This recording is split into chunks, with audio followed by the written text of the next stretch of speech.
And good morning. Welcome back. It is Glenn Clark Radio. Hope you enjoyed your long weekend, or if you didn't get a long weekend, sucks to be you. The rest of us did, so I don't know. Find a better gig, I guess. I guess I take that back. I didn't even get a long weekend. I had to work twice. What the hell am I talking about? Just didn't do this shit. Man, sucks to be me, I guess is what we just learned here. That's real rough. Good to be back, though. Obviously, wish we were talking about some more W's.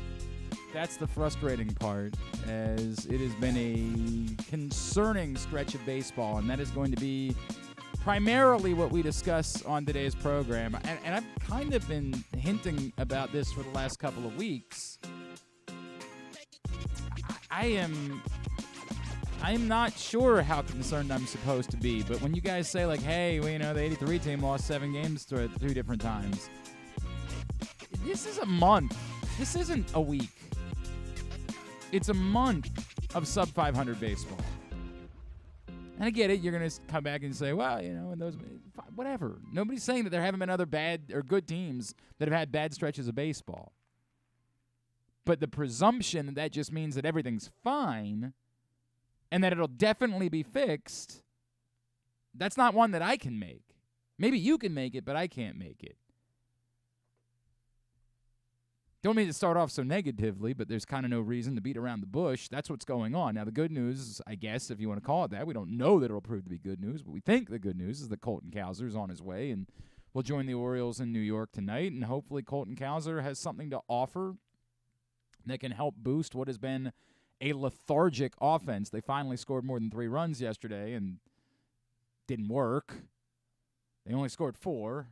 They needed more than that. It's been a sleepwalking offense for some time. And yes, that's not even the biggest problem that faces this team. I'm not trying to start this off by saying I think that the sky is falling, but this is troublesome. Hi, I'm Glenn. Griffin's here. Grant's here. Did you ever come up with a name for Grant? No? All right, whatever. We'll just leave it alone at this point. It's too late. Okay. It's too late now. It's just Grant. You're the first ever. Congratulations. It might hit me. It'll hit me in my sleep one of these days. I'll just wake up in a cold sweat and I'll say, wow, it was that all along. It's Grant. No, I'll think of it. All right. And look, this is way more pleasant to discuss than the years in which I wasn't even watching the Orioles by July. And so I want to be careful about how it is that I react to this, because we are a sensitive bunch. For much of Orioles fandom, if you say anything other than everything's fine, then you're just an a-hole. But I'm going to be as practical as I possibly can. Stop trying to do the 83 team bit. I get it. We're kind of doing that because we're bringing the 83 guys on this year, and we're bringing up the adversity that they faced. But I'll be the one to handle this. There is no Mike Boddicker. There's no Scotty McGregor on this team. They don't have, at the top of the rotation, the guys that you can count on every 5th day. While Tyler Wells probably has been their best starter, I would argue that actually has been ceded to Kyle Bradish. And that maybe we'll talk about Kyle Bradish at the end of the year like he was that type of guy. But, he's got to get through the year before we get to that point. The Tyler Wells thing is frustrating because it seems like there's a 6th inning limit.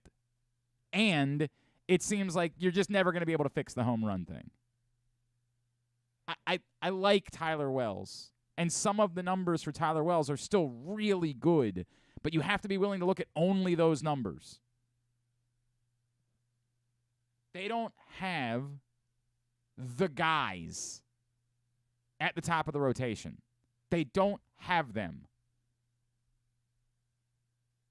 I was doing a fun bit with Drew Forrester yesterday on the radio. We were talking about our first half grades, and Drew was being extraordinarily kind. I was trying to remember. There were some of them that I was just like, are you out of your mind? Well, he's just such a big O's fan. Well, I mean, don't get me wrong. Like, I appreciate being a fan. What did you give Evan Frazier? No, hang on. Like, Kyle Gibson got a B, just a straight B. Like, what guy are you watching? He's like, well, for a little while, he was their best pitcher. I'm like, yes, for a little while. And then what's happened? What's happened? I know we were really excited at the beginning of the year. We're like, man, Kyle Gibson really is a serious upgrade on Jordan Lyles. And don't get me wrong, this year's Jordan Lyles, and even last year's Jordan Lyles, you can say he still is an upgrade. What is this guy? This was the guy you spent money on. This was the guy. 4.7 ERA. That's your guy. Which isn't to say that he hasn't still had good starts, or I don't think he can't still deliver some good starts. But the bloom's off the rose. There's no more Kyle Gibson. Kyle Gibson right now isn't a top 3 starter in a rotation. And of late, he shouldn't be in a rotation. Last 5 starts, 7.27 ERA in his last 5 starts. It's an abomination. It's been brutal. And he did just enough that we're kind of not talking about it, and also they don't really have better answers. So we're kind of just sort of agreeing to not talk about it and pretend like it's not happening. But boy, it is disastrous what Kyle Gibson has been doing of late. Disastrous. There's real problems here. We've said you could trust 3 or 4 guys at the back end of the bullpen. Unfortunately, that didn't end up being the case in New York on Monday night. The argument that was made to me by a caller yesterday was that Felix Bautista should have gone into the game earlier because he's really the only guy that you can trust. And maybe there's something to be said for that. I don't know. Maybe there is. I get why you don't want to do it because you're not thinking about the fact that you might lose every game and you better damn well throw everything at it to win the one game you have a chance to win. But when you're going through a stretch like this, maybe there is an argument that you just throw everything you can at trying to win the games. And if that means that the first time that the game is in peril, you bring in Felix Bautista then to try to get through that peril, perhaps. Do I think the Orioles would have won on Monday night? I don't know. I'm not sure they would have ever scored another run. I mean, they had about 1 billion hits and they couldn't score a 4th run. So I have no idea. And Danny Coulombe had leaned towards being the guy that you trusted the second most of anybody in the bullpen. 2 pitches later. Clearly, the bullpen problems are that you only trust 4 guys. And even then, you're kind of squinting when you talk about you trust them because you have to use them so much that we all remember the times they've imploded. Like Mike Baumann in moments has been outstanding. In other moments, he's been a mess. His numbers for the year, not great. It's unfair to use ERA as the way. Sorry, Grant wants to say something. That's a 4.10 ERA. It's unfair to use ERA for relief pitchers because one outing, you don't have enough of a you don't have enough of a workload to like there are better for relievers. There are better numbers to use than ERA, but. You know, we get it. The point is we've seen it happen. We've seen it happen where Mike Baumann's been unbelievable, and then there have been times where Mike Baumann's been so-so. 1.27 whip is okay. Danny Coulombe, for the most part, have been really good. Yennier Cano, it's kind of a wink-wink, nudge-nudge thing that he gets to be an all-star just because he did it at the right. Yennier Cano is the perfect example of the thing that I was talking about last week. Where if Yennier Cano continues on the same trajectory that he's been on of late throughout the season, we're going to say he had an okay season. But he's going to be forever able to say he was an all-star because he was a revelation for 1 month. And he picked the right month in which to do it. By doing it at the beginning of the year, he got a ton of attention, and everybody was talking about him, and so Yennier Cano gets to be an all-star. Whereas if he had the same month in August, the All-Star game had already passed, and the rest of the season was still the same. We talk about him as a guy that was like, kind of helpful. And I'm not trying to, again, it's going to sound like I'm being this guy, and I get it. You're all going to be mad and furious, and that's, whatever. My life will go on. Why hate on the All-Stars? My life will be okay. But, it's what it is. You have 4 guys that you trust, and you only trust them when you're squinting. They're getting overworked. The starters are giving no innings. The rest of the bullpen is a mess. Now tell me how it's all getting fixed. And I get it. They were a 33-17 team for the first 50 games. So somehow they were capable of doing it. But the two things that stand out to me is that when it happened, a few times I walked in and said, I know the Orioles are good, but tell me why they're good. The answer was pretty much just that they were winning games. There was no individual thing that you looked at and said, here's the thing that's going to translate all season long. You could say the base running. Like, that would be fair. But it required Jorge Mateo having to get on base, and there's absolutely no world in which we think that's ever going to happen again. For the most part, we don't think that Jorge Mateo should be on the team. So tell me the other thing that it gives you confidence that the Orioles are good. And again, I'm not trying to say they can't be. I'm saying what gives you confidence that they will definitely turn the table and be more like the team that you saw for the first 50 games. Right. And maybe you can say that's Brandon Hyde. There's no track record of that. There's no reason to think that. There's nothing that says that Brandon Hyde is the guy that makes the difference, which doesn't mean that he doesn't deserve credit for what he's done. But there is absolutely nothing to fall back on to say, well, Brandon Hyde has a track record of being a guy that can pull teams through this. We have no idea if that's the case or not. There's no way for you to say that. So I defy you to tell me what it is that gives you confidence that the Orioles are definitely going to be a really good team, and that what we're seeing of late isn't and I asked the question certain ways. I said, hey, what's the more true reflection, 500 baseball or 33-17? And I told you then I thought it was 500 baseball, which isn't to say I'm down on the totality of this. It's that the scenarios that got them there are Yennier Cano pitching out of his mind. And there is absolutely nothing that suggests that that's definitely who Yennier Cano is versus that just being the best month of his life. Doesn't mean he couldn't. I mean, I don't think he can hit that standard again, but doesn't mean he can't be better than he's been of late. What are the other paths? Kyle Gibson has to fix everything quickly? Maybe? Grayson has to come back and be better than he's been even in the minors. He was pretty spectacular last night. He was good last night. There's no doubt about that. But he's still, a lot of it has been pointed out, his control still has been questionable. And that's the bigger, we know he can strike people out. We know he has talent. There's no debate about that. But can he limit the walks? The control has always been the problem. So to say that can be part of the path, sure. It could be. What else? I don't know. Reasonable to say, we still think Adley Rutschman can be a little bit better than he's been. And even only a year into his career, is it fair to think he can be a little bit better than he's been? I think that's fair. That would help. Obviously, the trade deadline holds the eternal hope. That's the thing that we're holding up and saying, well, this is the biggest reason why we think things can be better. But there's no guarantee that anything's happening at the deadline. I certainly hope so. And it's part of the reason why I thought this was a big week. I said this to Rita on Sunday.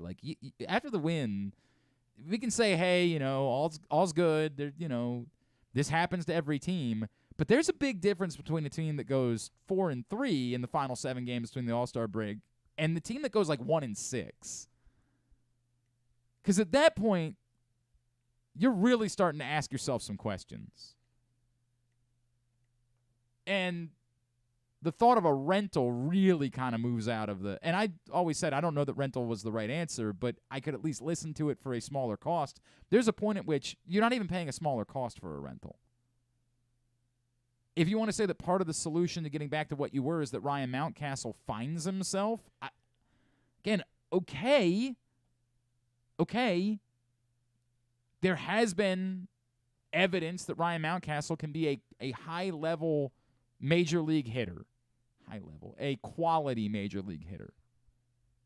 So maybe, and if you believe that the Ryan O'Hearn experiment is going to run its course in the next couple of weeks, then maybe that can be your path back. I'm not trying to, God, everything it sounds like I'm saying the sky is falling. It's not even that the sky is falling, because I think you have to look all of these things within context. The context is this season was never about Aaron Hicks. This season was never about Ryan O'Hearn. And while I kind of always believe there was a little bit of fool's gold there, that's okay because Colton Cowser should be playing, not Aaron Hicks. With all due respect to Aaron Hicks, who, got a home run yesterday. And, yesterday it was funny. It was you were getting production from Hicks and Frazier. Those are the guys that were helping you. Frazier a couple times of late, the guy that we've completely written off, has been able to help you. This is a young team, and this young team was going to go through this, and that's part of kind of the growing process. Forest trees, I would love for the Orioles to go threaten to do something this year. That would be neat. Is it practical? I can't tell you that it's practical. We got carried away because it was an extraordinary start. I mean, again, 33-17 is insane through 50 games. It's bonkers. But was it ever practical that they were going to back that up all season long? I don't think so. It was going to require so many things going so much better than we had any reason to expect them going. Which is why it's going to be really, really disappointing if like you just mentioned, if they don't make a move here before the deadline, like it's going to be so disappointing. You say that, but I can't, because obviously 33-17 was always way too high a standard. And that's why the trade deadline, that's why why trades are a thing, so that you can continue to bolster a team that. But those trades still have to be able to be made. And this is one of the things that I struggle with. Like, the answer to me still comes back to money more than anything else. We can say, hey, the Orioles have to use these guys. They have to use their depth in order to get the guys they want. Well, that's true, except they have to be able to get the guys they want. What they can't do is just take whatever's available. The answer can't be that you're using that extraordinary depth to add in a rental piece to a team that's not going to win a World Series anyway, and that is clearly going in the wrong direction. That becomes a disastrous scenario. We go back to, like, we remember the Eduardo Rodriguez trade because we say, hey, look, you can justify Andrew Miller. That was worth it. It was worth it for the Orioles to say, let's give it a shot, right? Like, let's see if we can't, get this thing over the hump. And had they not dealt with the injuries they had dealt with, you could absolutely see a scenario by which the 2014 Orioles would have won a World Series. You would have Wieters, you would have Manny, if Davis didn't get suspended. All of those things. Yep. If not for that, you could absolutely paint a picture where that team has a genuine chance to win a World Series. So you say to yourself, I can live with that. We think about trades, too. Like, then you skip to next year, the throwaway trade we were just talking about. What happens with Parra? You throw away Davies. And look, Davies, for a minute, looked like he was a thing. That ended pretty quickly. Yeah. It's not like Davies went on to be Jake Arrieta or something like that. But yes, still, at the time, it was utterly unjustifiable. That 2015 team was going nowhere. Nope. They were going nowhere. I knew that before the season started. Well, you didn't know that. You thought that. You thought that, but you didn't know anything.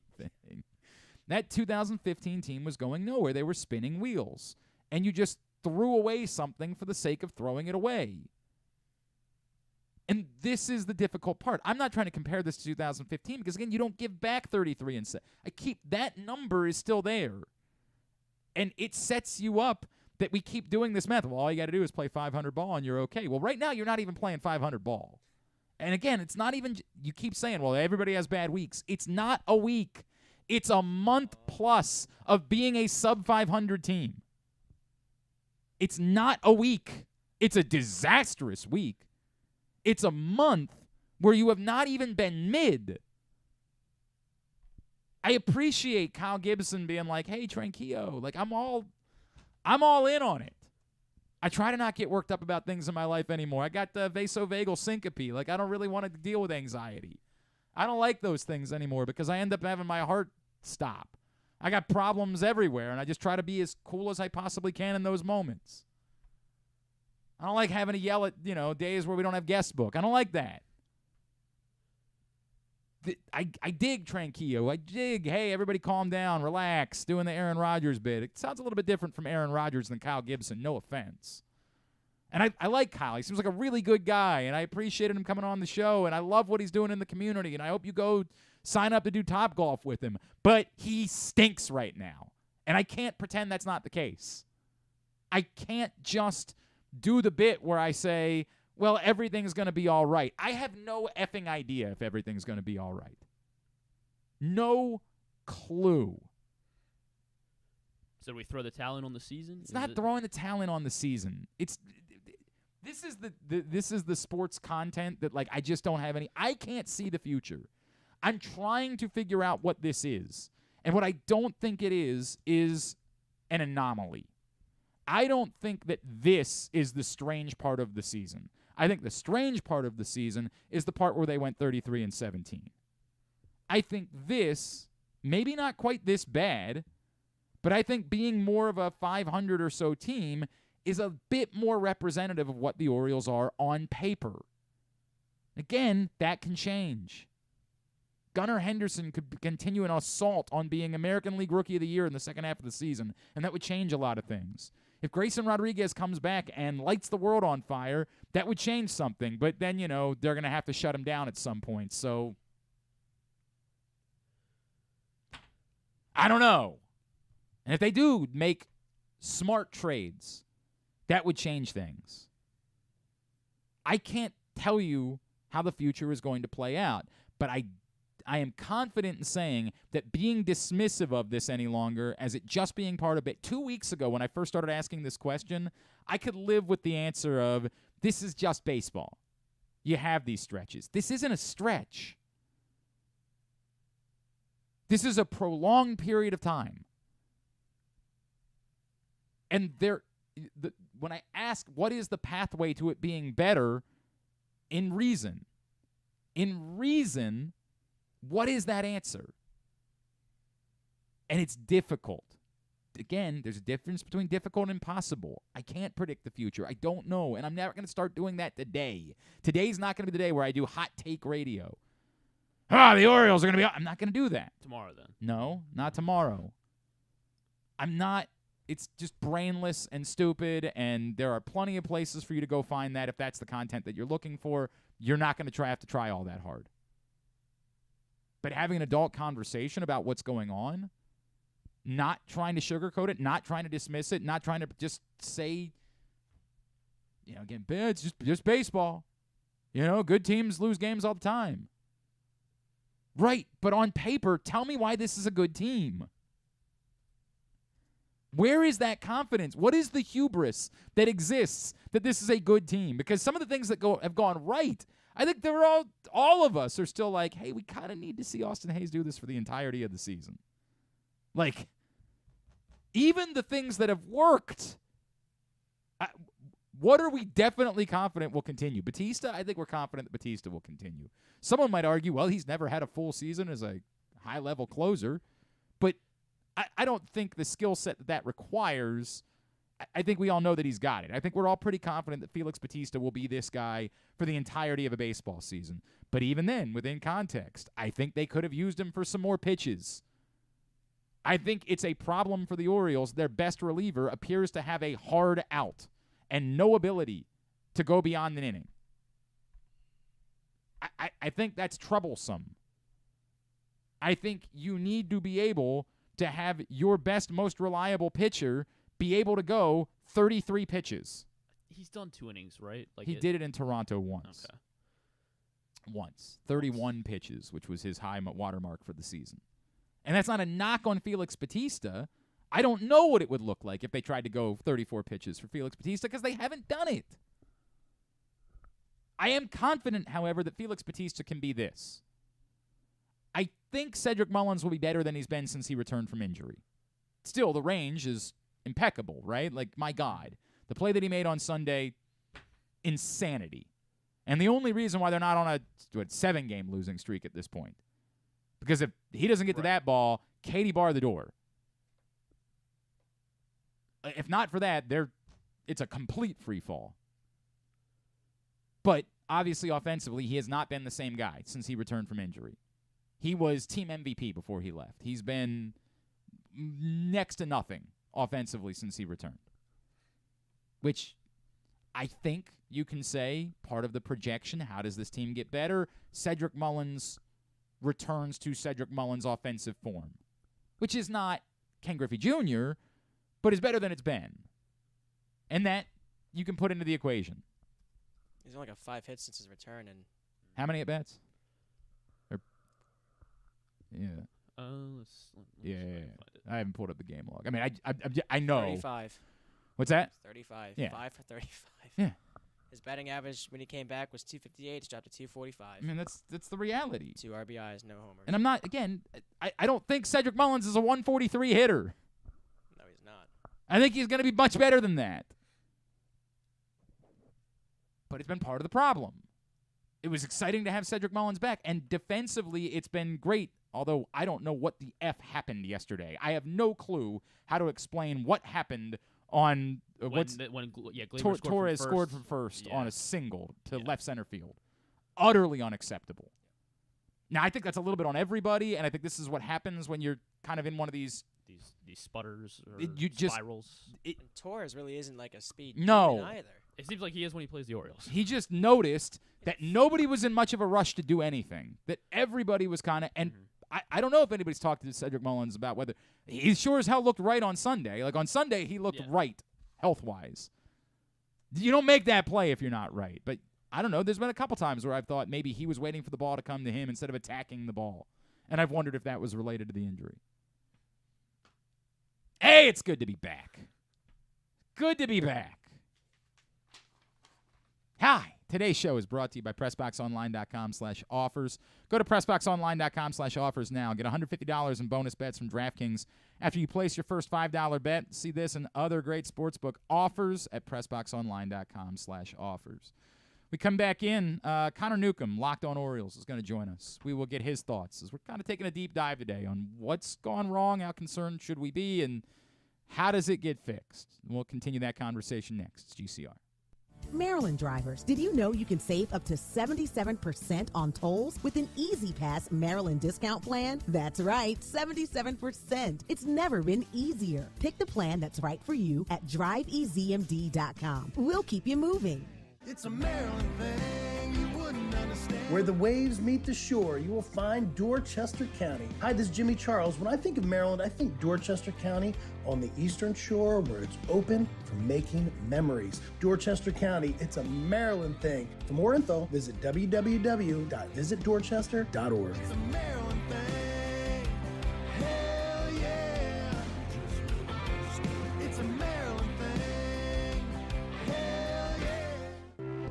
The latest edition of Press Box is available now. On the cover, Dave Ginsburg remembers Goose as he looks back on the impact that late Tony Saragusa had both on and off the field here in Baltimore. Plus, he explains how Goose's kids are working to continue that legacy with the Goose Flights program. Also inside, Todd Karpovich profiles the path Tyler Wells has taken to becoming a star in the Orioles rotation. And you'll find a special summer travel guide with information about events and activities throughout the state. Press Box is available for free at over 500 area locations, including 60 Royal Farm stores. And you can always find the entire edition as well as the best daily coverage of the O's, Ravens, and Terps at PressBoxOnline.com. The All-America Senior Game powered by New Balance will be back at Johns Hopkins Homewood Field on July 29th. The most decorated girls and boys lacrosse players in the country have been invited to play in what is the premier lacrosse event of the year. Every college coach wants their players in this game, and if you dream of being in this game, you start by trying out for one of your regional underclass teams this summer. The best against the best. Get your tickets now at allamericalacrosse.com. Your summer destination is closer than you think at Live Casino and Hotel Maryland. With an expansive gaming floor and incredible dining options ready for you to explore, your adventure awaits. Dine at the new Coho Korean Barbecue House coming in July or on the patio at the Prime Rib. Enjoy the summertime breeze at Orchid Smoking Patio. Limited time packages starting at $229. What are you waiting for? Book now. At Arundel Mills, must be 21. Please play responsibly. For help, visit mdgamblinghelp.org or call 1-800-GAMBLER.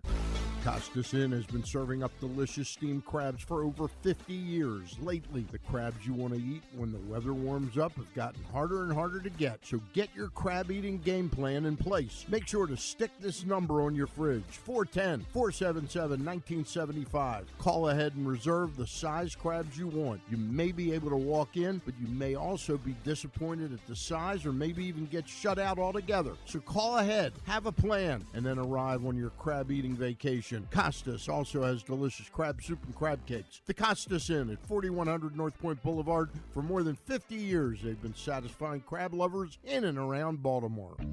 Make the most out of every day in your Toyota RAV4. Available in hybrid or gas-only models. A RAV4 can get you where you want to go in style. Check out buyatoyota.com for deals on new RAV4s from your local Toyota dealer today.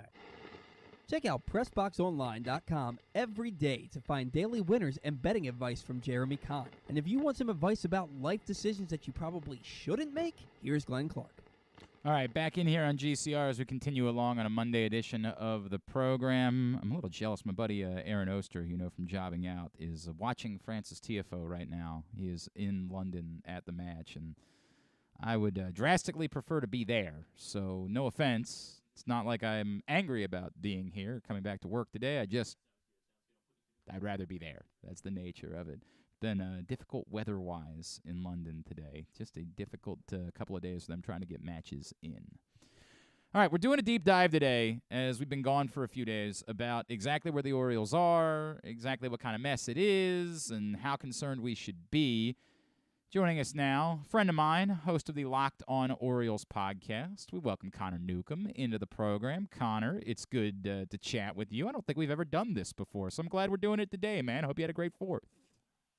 Yeah, happy to do it for the first time. You know, maybe when the O's win 6 out of 7, I can come back on. I but, know. Happy to do it. Well, I'm trying to get, what I really am trying to do is I have to admit to you, Connor, I have been kind of on the other side of this for 3 weeks. I have been more concerned than most Orioles fans are. I started this conversation on the radio show 3 Sundays ago where I said, I know you guys have noticed, but it's a couple of weeks of 500 ball, and there's some trends that I don't like, and I don't think Aaron Hicks and Ryan O'Hearn can carry you for the rest of a season. I don't think that's an option. So when everybody now starts to go to hey, this is a bit concerning, I'm almost a bit beyond that. I'm almost to the point of panic, and I'm trying to keep it in context because I still don't think that it's fair to judge this team by the fact that they got off to a 33-17 start, because that to me is the anomaly. What do you make of, it's not just that they've lost 6 out of 7. That to me, again, you can dismiss that as baseball. They've been a sub-500 team for over a month now. What's going on, and is this a more true reflection of what this team is legitimately than the 33-17 start was? Yeah, I think the one thing that helps is even a bad month, you can't nearly chalk up as much to baseball as you can 6 out of 7. Right. But because you play a 6-month season, you can a little bit, and that is a nice part here. Another nice part is what Kyle Gibson said after, his better start than it had been, but still not great start yesterday was, hey, we got out to that amazing start to kind of fill in for the gaps like this. And Brandon Hyde has talked about this week how, baseball teams hit ruts. He said this is his team's first rut. I think that's the good part where, yes, they had been playing pretty much 500 ball for about a month now, but it is nice that they never really hit the rut until now. The 4-game losing streak last week was the longest of the season. That's good. Mm-hmm. They still haven't been swept. That's good. That makes it hard to really fall into long losing streaks. Now, if you're losing a lot of series, it doesn't really matter if you're not being swept, if you're losing 2 out of 3 every time.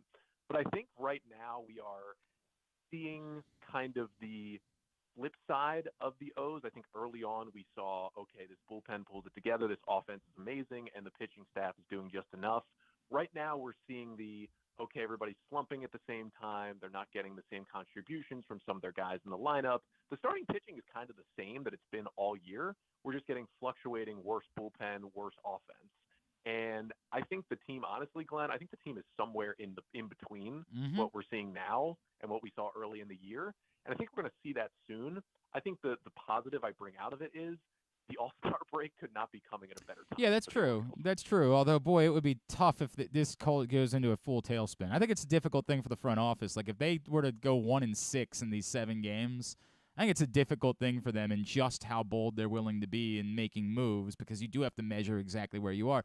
Connor, a couple things here. The question that I'm asking is, what is it that fixes this? And I think that's the more difficult part for me. Is it's easy for us to say the trade deadline, but we're kind of talking about magic beans a little bit when we say that. Internally, we can say, hey, we think the offense can be better, right? And saying Cedric Mullins is probably better than what we've seen since he's come back from the injury, no problem with that. That Adley Rutschman maybe could still be even a little bit better than he's been. I think it's fine to say that. But pitching-wise, outside of those magic beans, what gives us any confidence that the Orioles can solve this over the course of the next couple of weeks?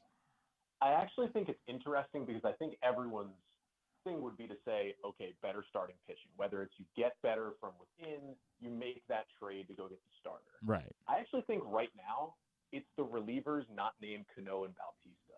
And that may have to come from outside the roster or outside the organization right now because guys are having their moments. I would maybe put Danny Coulomb in the group I would trust still, even though he gave up that homer to Bader the other day. But Brian Baker, he's had the same kind of roller coaster season as last year, but he's been put in bigger leverage spots this year than he did last year early in the season. You've had, you don't know which version of Mike Baumann you're going to get, whether you're going to get strikes out the side or whether you're going to get throws, 8 balls out of 12 pitches. And I think a lot of inconsistency is really hurting the Orioles right now because Hyde by the end of last year could go to Tate, he could go to Bautista, he could go to Perez, he could go to Baker, he could go to DL Hall that last month and a half of the year and basically knew he was going to get a clean inning out of those guys. That's not happening right now. The starting pitching is basically the same it's been all year, and it is what it is. I mean, they should add a starter to get a little better, but I think the one thing that needs to happen, and it hurts even more that just as CNL Perez hit his stride, he goes on the injured list. The guys like Brian Baker need to get back to what we know they can be, and Brandon Hyde just needs more trustworthy guys in the middle innings because I think the offense, as you said, Mullins and Rutschman, they will find it again. This offense is still a top 10 offense in baseball, I think, especially with Cowser and Westberg here now. I just think Brandon Hyde needs some guys he can trust right now, and I truly think he has 3 pitchers in the bullpen he can trust at this moment. I mean, they flirted. Bauman's had his moments, right? But it's just been too inconsistent for me to be able to. There were moments where I would have had him as the third guy that you could trust. But I mean, my God, what he did in the 10th inning a couple weekends ago was unbelievable. But yes, to your point, it hasn't been consistent enough. We're chatting with Connor Newcomb here on GCR, Locked On Orioles Podcast. Yeah, right? But I don't. Can we say that one of the difficult parts for me about Kyle Gibson's, and I appreciate the Tranquillo, and I like Kyle Gibson, but it's been disastrous for Kyle Gibson of late. It's not just been kind of not good enough. It's been a mess. And maybe we have enough of a track record for Kyle Gibson in his career to believe that that's going to be fixed, but this to me comes off as particularly problematic because he was the guy that you were supposed to be counting on for at least innings, if not, good quality starts every 5th time out. His last 7 starts, I mean, this is an abomination, what we have seen of late from Kyle Gibson.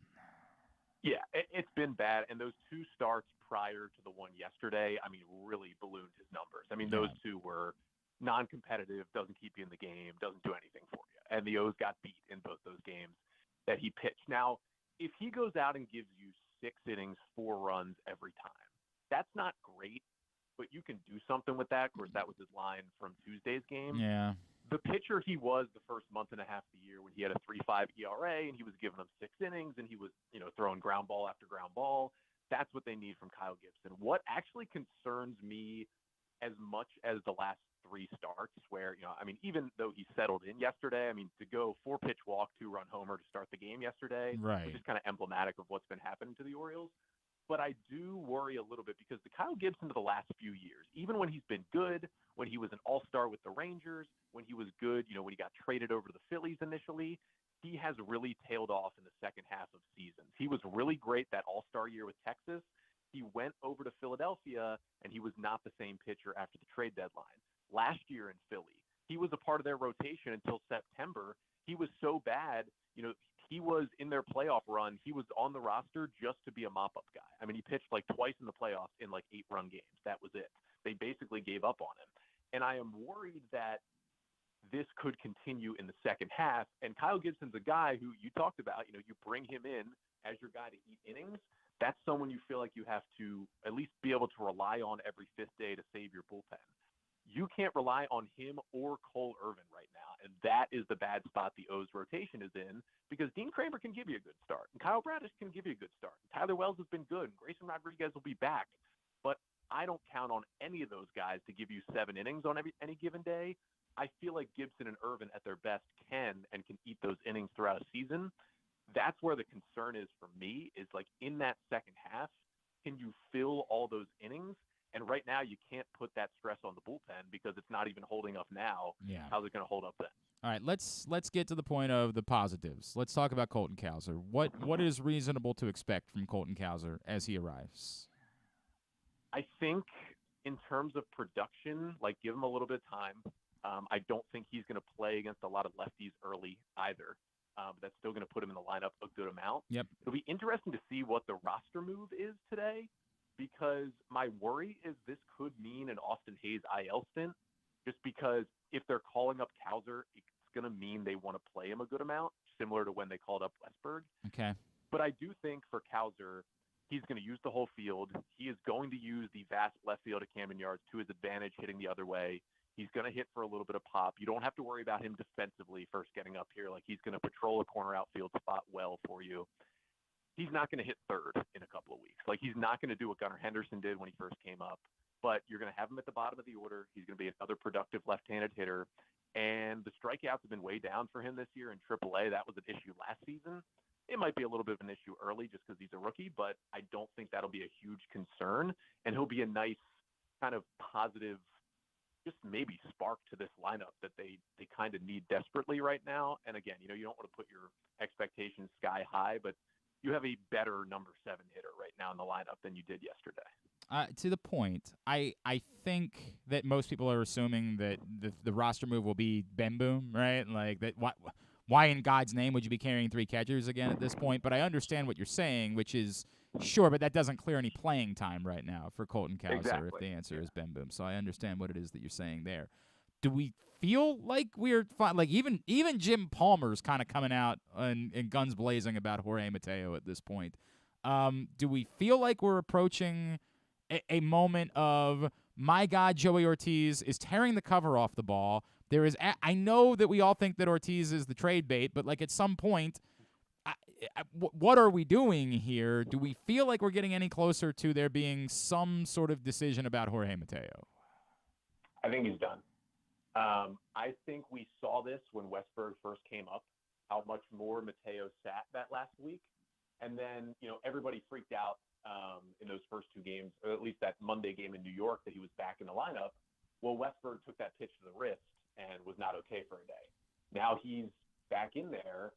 I really do think between Westberg and Henderson and Elias, you're just going to have those guys patrolling the left side of the infield. And I get that Adam Frazier hasn't been great, but I would take him tenfold any day over what Jorge Mateo is giving you right now, and at least he gives you another left-handed bat.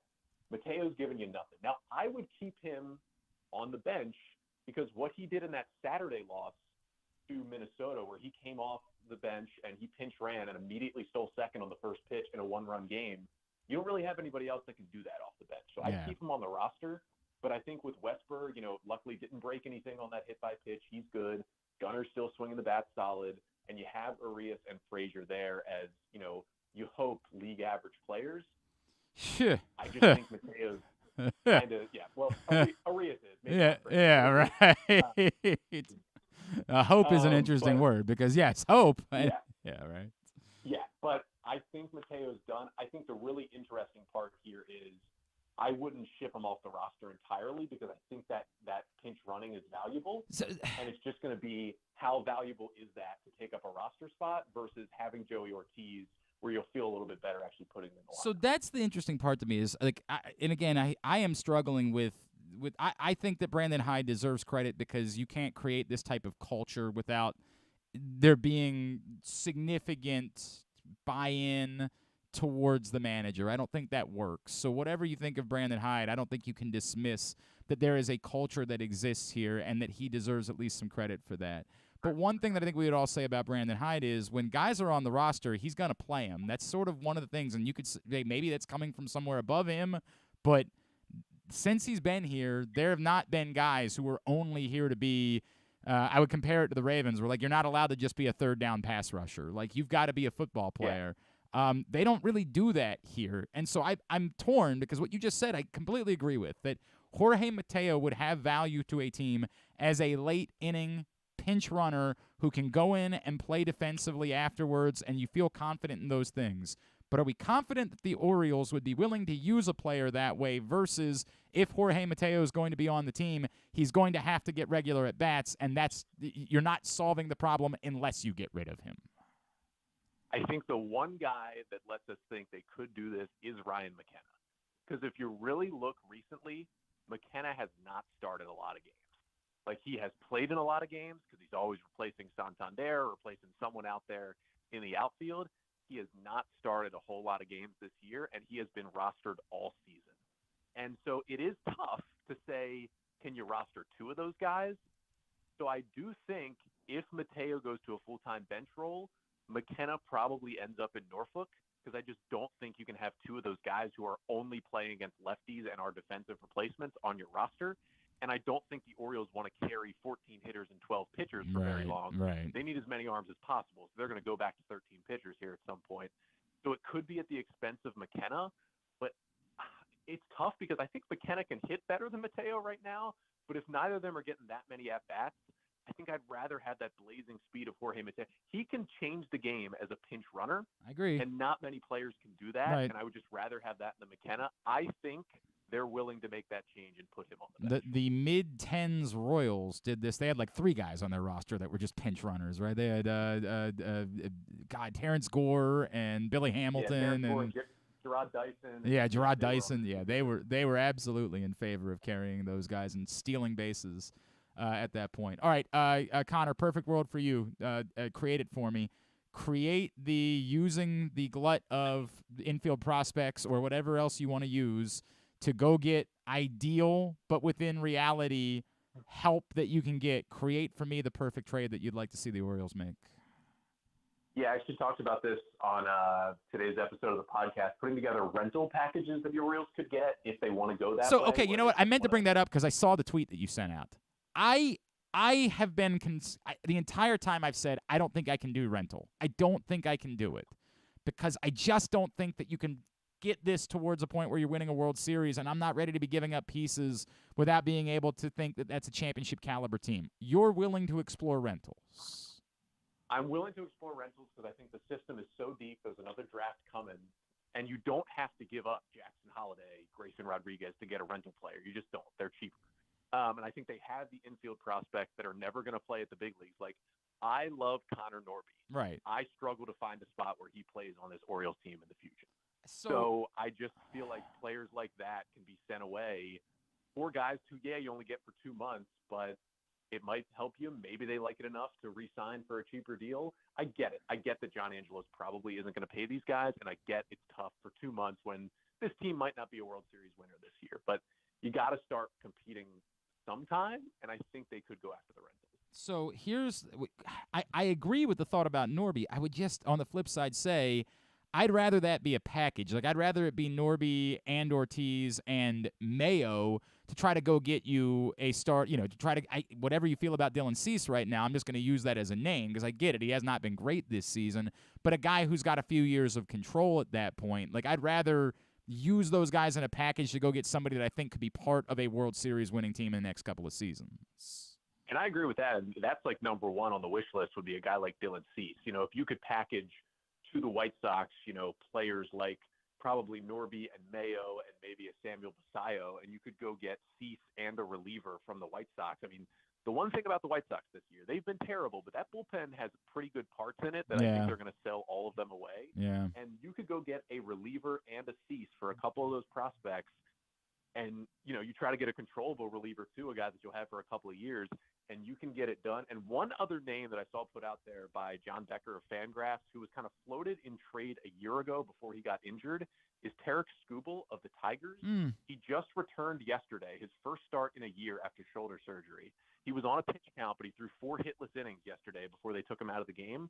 He was awesome before he got injured last year. The Tigers were floating him as kind of the next guy they would trade as part of their rebuild number 2 electric boogaloo, because rebuild number 1 didn't work. Right.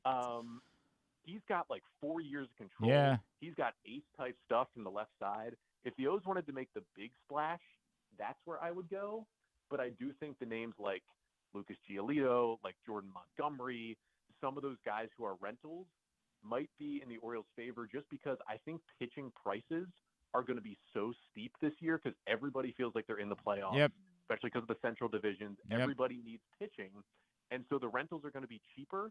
And I just think anybody who has more than a half year of control is just going to be outside of the price range that Elias and the Orioles are willing to give up. That's kind of why I think they might go rental. Connor, remind everybody about the podcast and where they can find you on social media. Yeah, Locked On Orioles, the podcast 5 days a week, about 30-minute episodes, just covering the O's every single day. You can find us at Locked On Orioles on Twitter.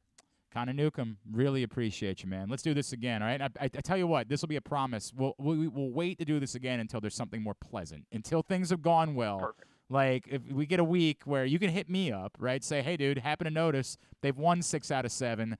Can you call me back? Like, we'll do that, all right? So we can have more fun then. 6 out of 7 wins. I'll be back. All right. Appreciate you, buddy. Good to talk to you. Thank you, Glenn. It's Connor Newcomb, Locked On Orioles, with us here on GCR. Appreciate him taking the time this morning. And, I thought that was reasonable. I understand what he's saying, that you have to hope that one of these other guys in the bullpen, and yes, to the point, Perez did look like he was kind of although we got to be fair about that. Like, even that was measured, low leverage. Like, it looked like maybe he was kind of turning the corner, and then, of course, he gets hurt, so that's obviously quite troublesome. I am worried about the Austin Hayes thing is a bummer on 2 levels, right? Like, it would be bad news if the Cowser move is for Hayes. It's bad news that you don't have Hayes through the All-Star break. It's dreadful for him that he would lose out on his first All-Star appearance. Like, it would just be catastrophic. And honestly, I bet it's part of the reason why the Orioles were not quick. Like, I think they were going to do everything in their power that if there was any chance he could be ready by next week, they wanted to do that favor for him. But it's difficult because then you're playing 25 on 26, right? Like, that's a difficult thing to do, to waste a roster spot for a while trying to protect your guy and give him a chance to participate in the All-Star game. And I don't know if, like, baseball's willing to bend rules on things like that, but, you can only put him on the IL retroactive to Sunday, and you guys can do the math on 10 days after that point, and that does not get you back in time for the All-Star game. So I could see why the Orioles would want to defer to Austin Hayes and give him the opportunity to say, I don't need to be on the IL. I could be back by Sunday, and give him that opportunity to have that. And I would assume he would still get to take the trip and go out there, but he wouldn't be able to play in the All-Star game, and that's, just killer for a guy that's slated to make his first All-Star appearance. Would just be absolutely brutal for him if that ends up being the case. But we'll see. I don't want to get ahead. I understood the point that Connor was making, while we're all assuming that Ben Boom is very easy. Ben Boom's the guy. Even McKenna. They don't typically operate on, like, if you're bringing up Cowser, if you're doing something that's bolder, Mike Elias was just saying it the other day. Like, he could be here now. We don't have a place for him to play. Austin Hayes gets hurt the next day. Yeah. I understand the point that Connor is making. I hope he's wrong, you know what I mean? Like, for everybody's sake, because it's bad for the Orioles, because it's bad for Austin Hayes. I hope that he's wrong, but I completely understand why it is that he's concerned that that's the case. All right, hour number 1 of today's show. We're winding down. By the way, I am finally getting up Would You Rather Wednesday scenarios. That's on me. We were in a scramble before the show because reasons. So I didn't post them, and I'm sorry. I'm going to finally get them up. We'll talk about them. You'll still get a full 24 hours to dissect them. Griffin told us last week he cheats and waits till the end of the show on Thursday anyway, so you get plenty of time. We'll get them up. We'll go over them. Today's show brought to you by your local Toyota dealer, buyatoyota.com. The Toyota Tacoma comes in a range of models and trim lines, so you can choose the perfect Tacoma to reflect your unique personality and driving habits. Check out buyatoyota.com for deals on new Tacomas from your local Toyota dealer today. We'll continue this sort of dissection of what's going on, how concerned should we be.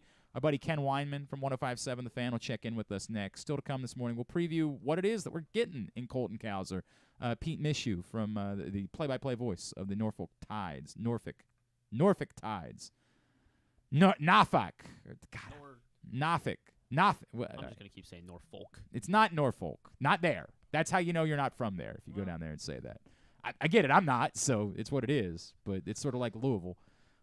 Louisville. No, definitely not that, and not Louisville. No matter how many times you try to say it, they will make sure you know it's Louisville. That's Louisville. No, Louisville. Andrew Stecker reminded me there's a town in Arizona that's spelled Prescott. And when you move there, you're like, oh, right, Prescott. They're like, nope. Prescott. It's like Lancaster. 100%. Lancaster, 100%. Yeah. It's not Lancaster. That's what Lancaster. I always said, yeah. Yep, Lancaster. All right, we will do that still to come in hour number 2 of GCR. It's another exciting weekend of affordable family fun at Prince George's Stadium with the Bowie Bay Sox. It starts on the 14th with our big hitter bobblehead, Connor Newcomb, for the first 750 fans. Saturday sees our special circus night with post-game fireworks. And Sunday features the Kobe Mayo Squish Pillow with special ticket package. Get your tickets now by calling 301-805-6000 or anytime online at baysox.com. The Bowie Bay Sox. Let us be your 9-inning vacation. The All-America Senior Game powered by New Balance will be back at Johns Hopkins Homewood Field on July 29th. The most decorated girls and boys lacrosse players in the country have been invited to play in what is the premier lacrosse event of the year. Every college coach wants their players in this game, and if you dream of being in this game, you start by trying out for one of your regional underclass teams this summer. The best against the best. Get your tickets now at allamericalacrosse.com. Are you a diehard O's fan looking for the perfect way to show your team spirit? Look no further than Birdland Sports. Birdland Sports is a small business run by fans for fans. They offer a wide variety of unofficial O's merchandise, from the Birds Are Coming tees to player cartoon shirts and more. And the best part? Their prices are more affordable than the big guys. So head to birdlandsports.com and grab your gear today. Show your support for the Birds with Birdland Sports. I'm Michael Jangrandi, president of AJ Michaels, your carrier energy expert for 44 years. Save money, energy, and make your home more comfortable and virus-free. Find us at ajmichaels.com. That's ajmichaels.com. The latest edition of Press Box is available now. On the cover, Dave Ginsburg remembers Goose as he looks back on the impact that late Tony Saragusa had both on and off the field here in Baltimore. Plus, he explains how Goose's kids are working to continue that legacy with the Goose Flights program. Also inside, Todd Karpovich profiles the path Tyler Wells has taken to becoming a star in the Orioles rotation. And you'll find a special summer travel guide with information about events and activities throughout the state. Press Box is available for free at over 500 area locations, including 60 Royal Farm stores. And you can always find the entire edition, as well as the best daily coverage of the O's, Ravens, and Terps at PressBoxOnline.com. That first sip. That first bite. Start your day off right with a delicious breakfast at Royal Farms. Choose from a fantastic selection of fresh Royal Farms breakfast sandwiches and top it off with a rich hot cup of the freshest coffee in the world. At Royal Farms, breakfast is available day and night. It's the freshest breakfast in the world. Real fresh, real fast. Royal Farms. It's a Maryland thing you wouldn't understand. Where the waves meet the shore, you will find Dorchester County. Hi, this is Jimmy Charles. When I think of Maryland, I think Dorchester County on the eastern shore, where it's open for making memories. Dorchester County, it's a Maryland thing. For more info, visit www.visitdorchester.org. It's a Maryland thing. Hell yeah. It's a Maryland thing. Hell yeah. If you miss anything on the show, don't forget that you can watch full episodes at youtube.com/pressboxonline, and you can download podcasts on Apple, iTunes, Amazon, and Grindr. Wait, did I say Grindr? I don't think that you would find it on Grindr. Not that I know it's on Grindr or anything, I swear. On second thought, you know what? I don't care what you think. Here's Glenn. All right, back in here on GCR. I just got Would You Rather Wednesday scenarios up on Facebook at facebook.com/PressBoxSports. So you can find them there. We'll get them up on Twitter here in a moment. It's, as always, brought to you by BirdlandSports.com, and you can win a T-shirt of your choice from Birdland Sports just by participating. Not everyone. It's not like everyone who participates gets a T-shirt of their choice. It's somebody. One person will be chosen as a winner. I mean, if you pay money, you can get whatever T-shirt. Well, yes, you and want that's too. the point. You can go to birdlandsports.com and purchase whatever T-shirt you would like, but only one of you will end up winning by participating. But in order to win, you got to participate. I feel like I just drove that out like and over-explained it. It shouldn't have required that much. It should be easy. Got across. We've been doing this for a long time. You should be able to figure it out. Continue to try to dissect what's going on with the Orioles right now and how concerned we should be about it. It's fun to catch up with our buddy. You hear him on Inside Access every afternoon on 105.7 The Fan. He is Mr. Ken Weinman, and he is back with us here on GCR. Kenny Ballgame, what's going on, brother? Did I win the T-shirt? Yes, we got you hooked up with the we're going to give you the Big Hicks Energy T-shirt celebrating Aaron Hicks. Hey, this is important for you. Have you tried the Hers John's Roast Pork flavored potato chips yet? I have not. Dude. So here's the thing. I love their cheesesteak. I've never had their roast pork sandwich. What are you doing with your life? What in the world? Yeah. Oh, man. And I've been there multiple times, like literally multiple times, but every time I get the cheesesteak. Brother, I am telling you, first of all, everybody tells me the cheesesteak too, and I always get the roast pork when I go, and everybody always like, dude, what are you doing? It's the greatest cheesesteak you'll ever have in your life. And I'm like, yes, that's probably true, but this sandwich that's in front of me, this sandwich with the pork and the sharp provolone and the broccoli rub, and then you throw on the hot sauce on top of it. I can't do better than this. There is no way humanity offers us a better sandwich. So I actually have never had the cheesesteak. Oh, wow. Well, you have to go and do the opposite. You get the cheesesteak, and I'll get the sandwich. Let's try. I know that they're cowards and they move the game into the campus facility, so tickets won't be easy. But let's try to go up for the Maryland-Villanova game next year. And we'll make a stop at John's Roast Pork, all right? Like, Griffin, I love the main line. I went to high school on the main line. Find out what tickets are running for that game, because I'm guessing that it's so funny that they said we're a little nervous about that. Let's play it on campus. Like it's a Hakeem Hart revenge game. Yeah, there is that. That's a great point. Of course, you know what? You say that, you joke about that.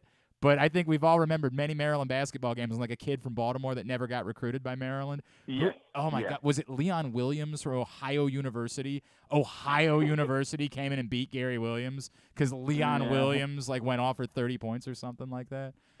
And then you had the whole made-up Hunter Dickinson never got recruited by Maryland. God. Yeah, well, he was able to make up for that this time when they wanted him. Yeah. Right? Yes, he was. Well.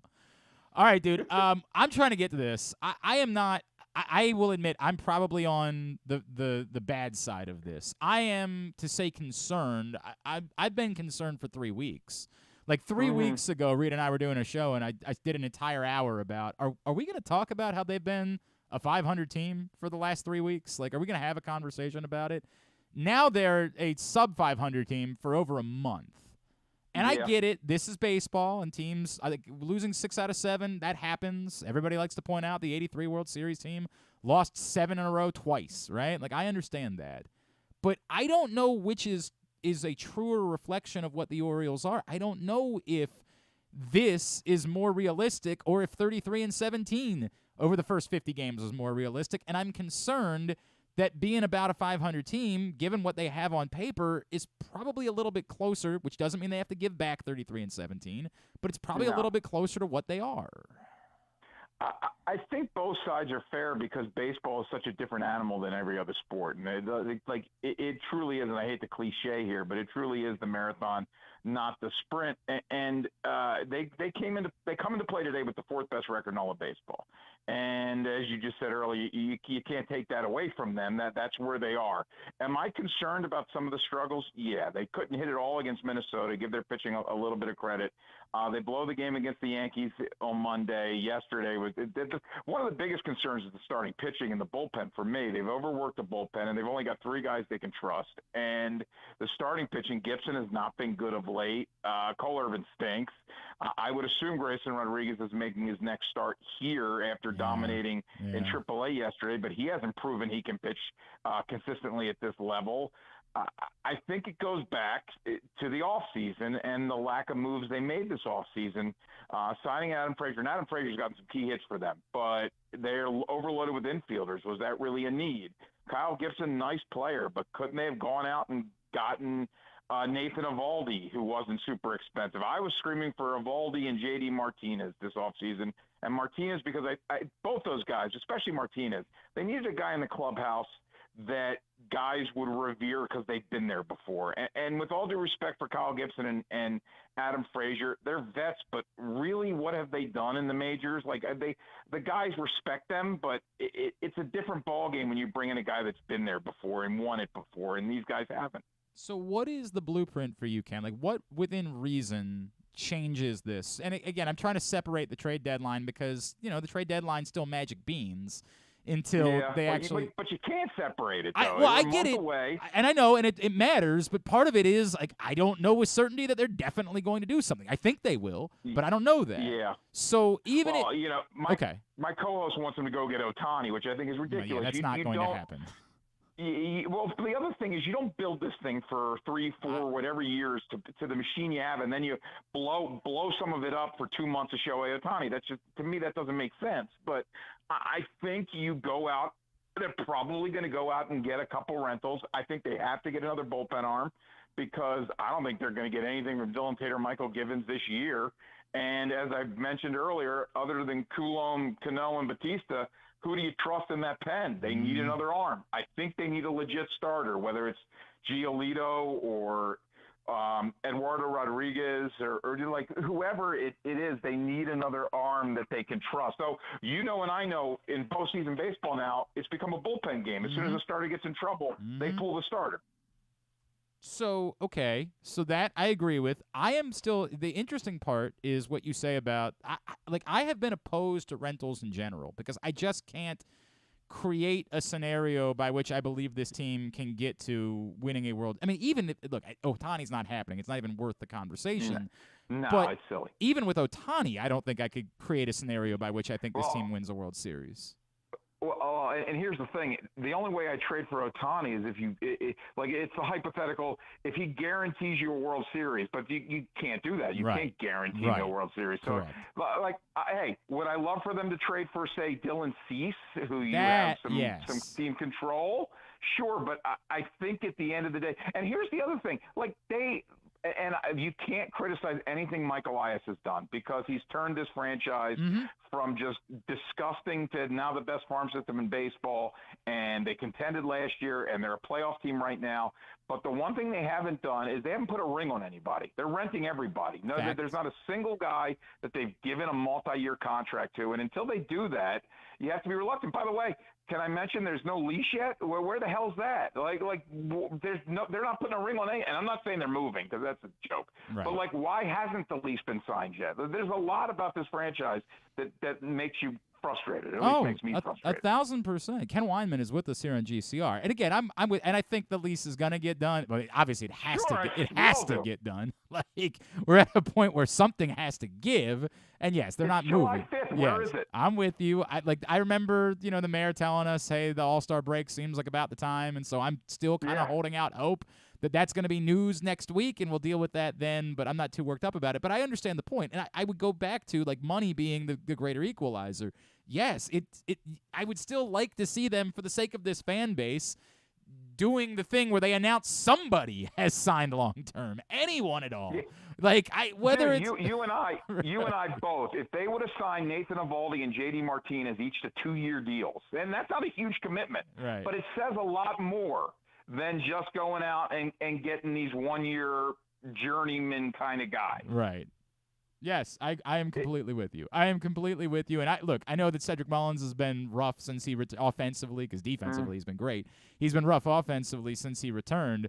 But I was okay with it being that guy. Just somebody. Yeah, tell me there's someone that's going to be a part of this thing 5 years from now. Just say we're doing things differently and buy in a little bit more than you bought in the past. That's all I've been waiting for.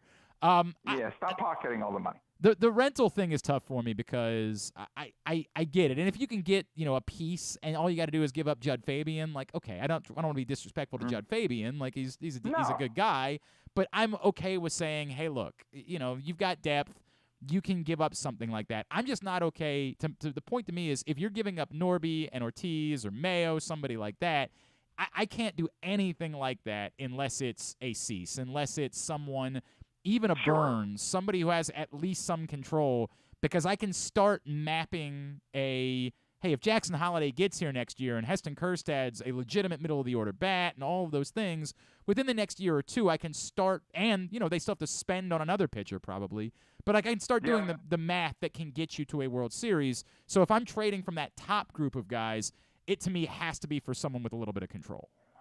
Sure, and that takes you back to the Kohler-Vendera-Hernaiz trade. I don't mind trading Hernaiz, but why not package him in a bigger deal for somebody else instead of for a guy who we now looks like in Cole Irvin, who's never going to be anything? Like Darryl Hernandez had no path to the majors here because they have 700 middle infielders that are better than him.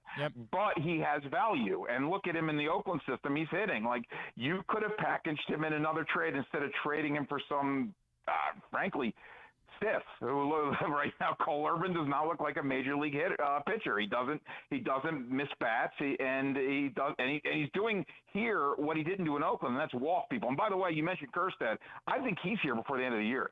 I'm starting to think that way. I always assumed he was opening day next year, but yes, the way that he has performed, I probably would tend to agree with you. Although then, there's always this sort of flip side, which is they don't like bringing guys up unless they play, which is why we're worried that maybe. Yeah.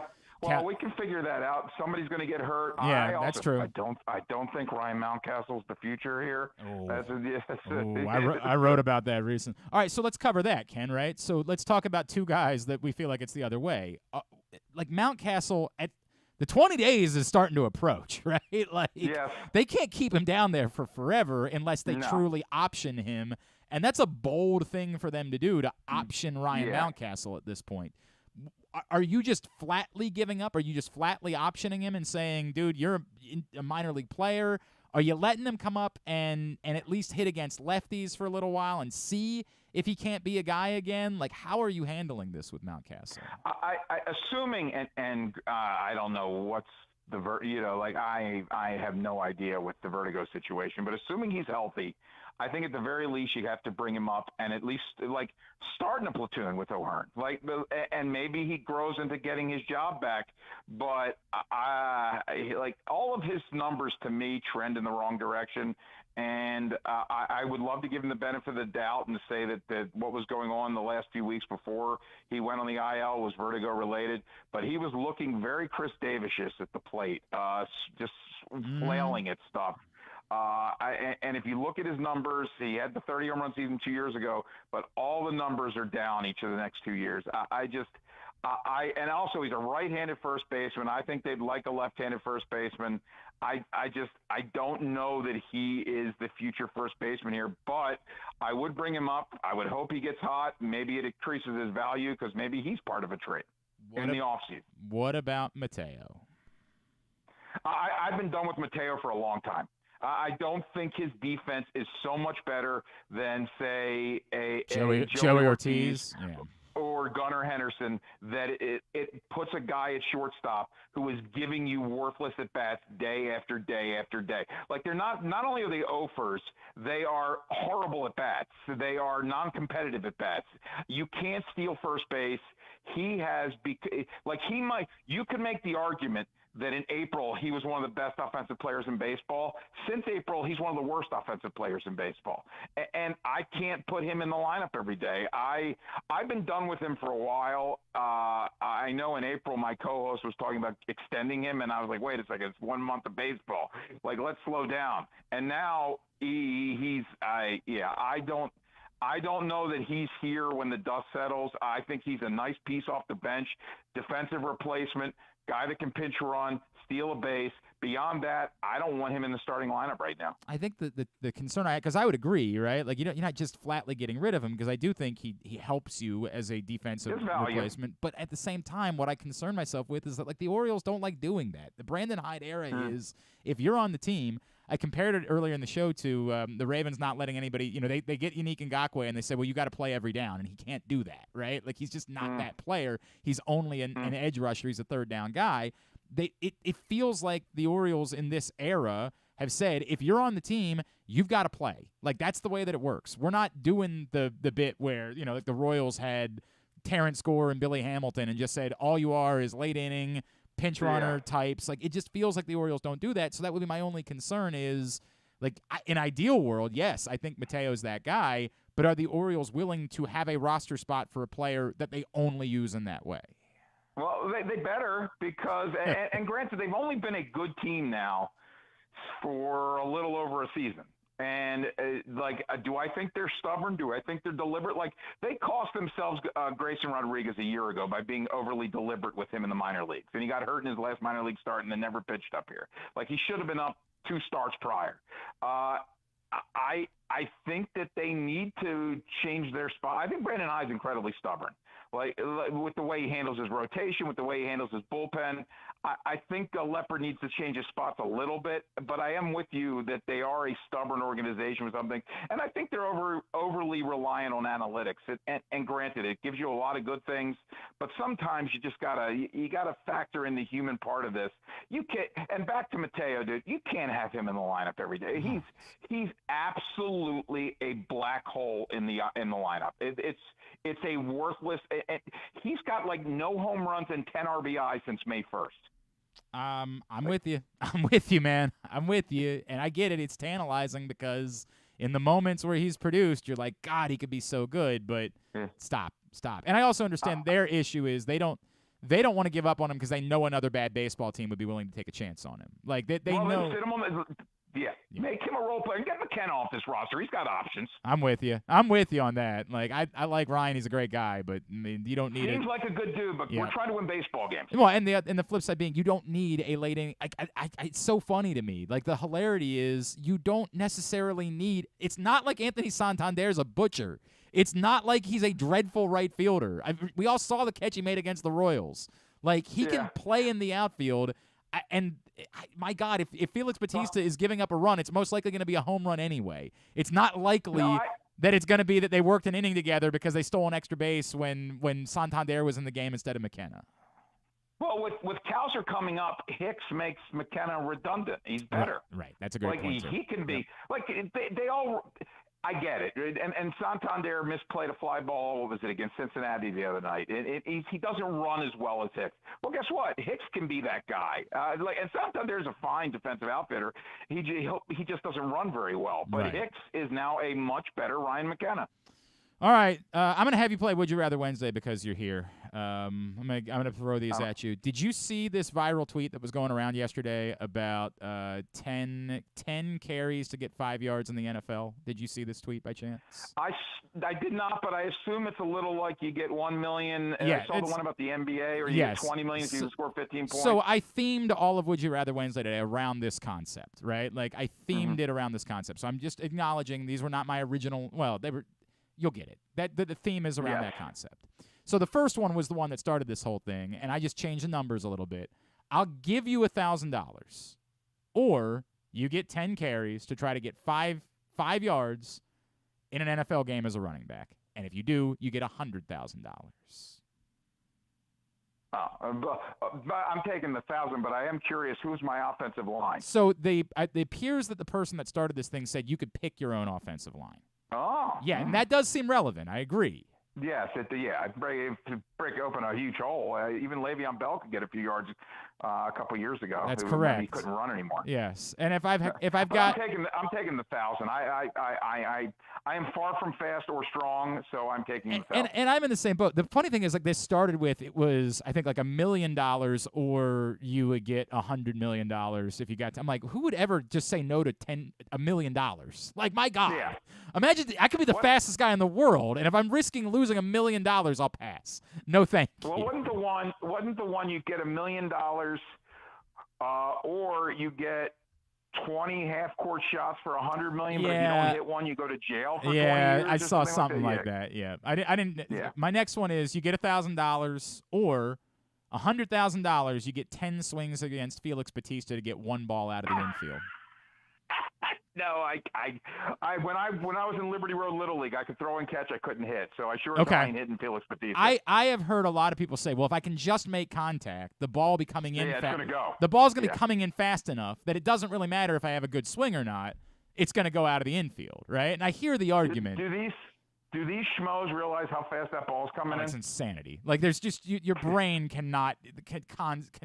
There was a video from the College World Series of like an umpire cam of a ball coming in. This is the college level when you've got an aluminum bat, and it's hopeless. Like, it is utterly hopeless. You have no clue what you're doing up there. Let me tell you. So I'm sitting. My brother's got great seats at Camden Yards, and I'm sitting in his seats on Wednesday night was the night that De La Cruz got on with the infield hit and the bunt, and they had first and third, nobody else. Those next two guys were trying to hit the ball. and they're professionals, and they had no chance. Yep, that's a great point. That is a great point. Number 3. All right, you get $1,000 or $100,000. You can compete against Joey Chestnut in any eating. You get to come up with one. You get to decide, I think I can beat this guy in this for $100,000. Which would you rather? So I actually did an appearance with Joey Chestnut at a Hooters in Harbor Place this was pre-COVID, about 5 years ago.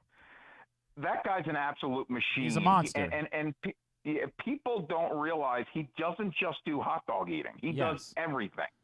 So you're not beating him in anything.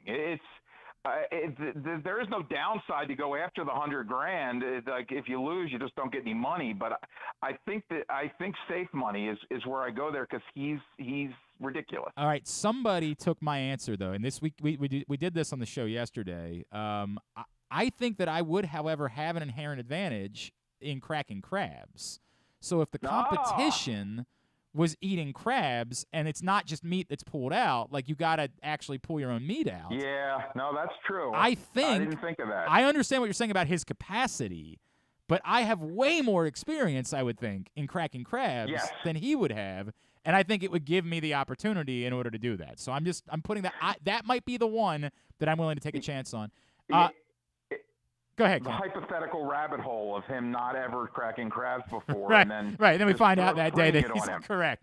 He's actually invented new ways to crack crabs.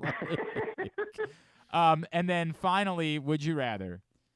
Have you seen the video of the roller coaster in Charlotte? Yes, with the crack. Yes. Would you rather? And I like roller coasters. Yeah. I'll give you $100, or I'll give you $1 million to ride on that roller coaster. No chance in hell. All right. I saw that thing. I saw that thing move. Yeah. Like those people. That looks like the plot of another Final Destination movie. But the sense I got lucky. is that like those people didn't even feel like they didn't even notice anything different. Like we all see it. It's the most terrifying thing we've ever seen. They were all like, "Well, yeah, we were just riding a roller coaster." Like it felt like riding a roller coaster. So I don't know enough about engineering to understand how important it is. It seems pretty important. $1 million, I don't know. I don't know. Just collect let that thing keep running until it falls off. Ken, I don't have that big PM Drive money coming in anymore, so I might. I might. No, I'm just the frugal Jewish guy who's afraid of everything. What do you want to plug? What's coming up on Inside Access this week? No, Jason. He's still in the Outer Banks. Me and T-Bone we'll be doing a lot of what we just did here, and that's trying to figure out what the hell's wrong with the Orioles. Are we concerned? Should it's time to worry? And we're stealing your guy Griffin. He'll be there too. I heard that. I heard a rumor that today I might be willing to let you have him. Today, okay. He had a rough day today, so I might be okay with that. All right, buddy. I want to try those chips, and then I need to try that sandwich. Yeah, we're doing it. We're doing this. We're gonna do Maryland Villanova. I don't care what my schedule says. We're gonna go up. We're gonna do that. And we're gonna stop at John's, and we're gonna make a day out of it. All right. Sounds good to me. Ken Weinman Sport on Twitter is how you follow him. Appreciate you, pal. Thanks for hopping on today. This was fun. Hey, no worries. Anytime. Ken Weinman with us here on GCR. Good to hear from him. The other one that was brought up to me, and I've never talked to Joey about this, but Dave found that apparently Joey Chestnut flat out refuses to eat raw oysters. Really?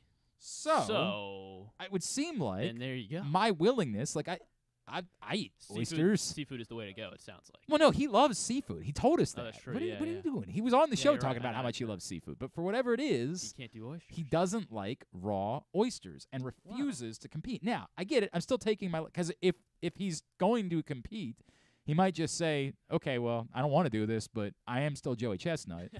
So even if I hate it. Glenn Clark. But remember, he talks about how like he likes eating these foods. So if it's a food he doesn't like at all, maybe that provides your opening. You're only losing $1,000 in the process, right? There's no risk well, I guess to you lose nothing, right? Yeah. You're losing $1,000 that you could have had. Yes, right, correct. Yeah. Your life is the exact same. And that's why I didn't put when Ken talked about the basketball one where like you go to jail. No. That makes it easy every time. If I got to go to jail, no. I'm just taking the money. That's the end of it. But if there's nothing to lose and I could win $100,000, I could create some scenarios. It was Stone Feltz who came up with the crap. Because my answer, we started this yesterday. I said, what's something that you think you would have a chance? And I said, dude, I notice in the summers, I eat grapes uncontrollably. I get a bag of grapes, and 3 days later, I need another bag of grapes. I, like, times where I need a water, instead I go to the fridge and I just have 20 grapes. Yeah. 20. Not a grape, 20. I eat grapes uncontrollably. Now, maybe Joey Chestnut does too, right? But we think of him not with grapes. I think I would have a shot. But I get it. His capacity is unmatched. The crabs, that's an interesting answer. Now, Stone's an idiot because then he turned around and said crab cakes. I'm like, not a chance. He likes crab cakes. Inhale those. Correct. Crabs, you only have a chance because there's a small chance that he has eaten crabs so infrequently that he gets caught up in the picking and isn't able to take advantage of his capacity for eating. So you have a shot. Crabs, you have a chance. Raw oysters, you have a chance.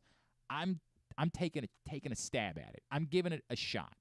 No way in hell I'm attempting the football. A few people have gotten in and said they want to get a shot at the football one because you get to choose your own offensive line.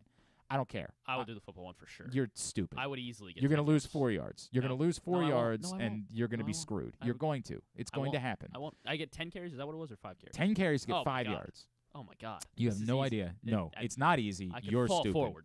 No, you can't. Yeah, huh? You're With this stupid. offensive line, you're not the quarterback. You're not the quarterback. You're the running back. You have to start in the backfield. We're doing like a halfback pitch. Yeah, and you're 4 yards behind the line of scrimmage. Once I get outside that tight end, you're not getting outside. Gone. You have no idea what you're talking about. Go watch a football game at that level from the sideline. You're insane thinking. It doesn't have to be Ray Lewis. It can be the worst. It can be. I don't want to disparage anybody. I don't want to do that. I was about to it could be Arthur Brown. It could be Arthur Brown, and he is in the backfield before you can blink. I could truck Patrick Queen, I think. No, you can't. Your only hope is a bulldozing offensive line. You're not running to the outside. That's insane. Your only prayer is a bulldozing offensive line, and every time you just run forward. My God, thinking you're getting outside is the dumbest thing I've ever heard. You are so stupid. God, they can have you. In fact, who's their producer? Who's their normal producer? It's Stone. It's Stone. Ah, son of a bitch. I can't take him back. He said the dumb crab cakes thing. I can't. Actually, that wasn't even the most egregious thing he did yesterday. He also played Renegade at one point. And then couldn't believe that we were calling out for him. Like, what are you doing? We had requested classic American rock songs for the 4th of July. And he was doing so well for the first couple of hours, and then he threw in Renegade. Said Stone. Stone. And he was like, dude, you can't just see past it. It's a song. I'm like, no. There's a few songs that we just nix. Yeah, not on That's the way it goes. Not on the Baltimore radio. Jesus, dude. Imagine in like 1982 playing We Are Family. Because I've looked at that one several times. And I'm like, yeah, I can't. No. Obviously, no way. No, you do not do that. That does not happen. My God. Renegade. So, yeah, I can't take – I'm sorry. We're going to have to – we're stuck with – actually, well, Grant maybe can move in. Maybe we promote Grant. You saying dumb things. What were the other ones? I can't even remember now. The Batista thing. Yeah, the Batista thing. Well, yeah, that one's easy. I'm not hitting Batista. So. Like that's the funny part. The people that are saying if he can make one mistake and you can just make contact, that like you're gonna hit the ball hard enough. There's no, not a chance. Like your best hope is just leaving yourself in a bunting position and hoping that the ball rolls like the guy far that enough. Did bunt Correct. Yeah. Because like who knows where that ball might have stopped. Had whoever was playing, I can't remember who was at short. Was it Gunner? I think it was Gunner. Might have been Gunner. Had Gunner not picked it up, like who knows?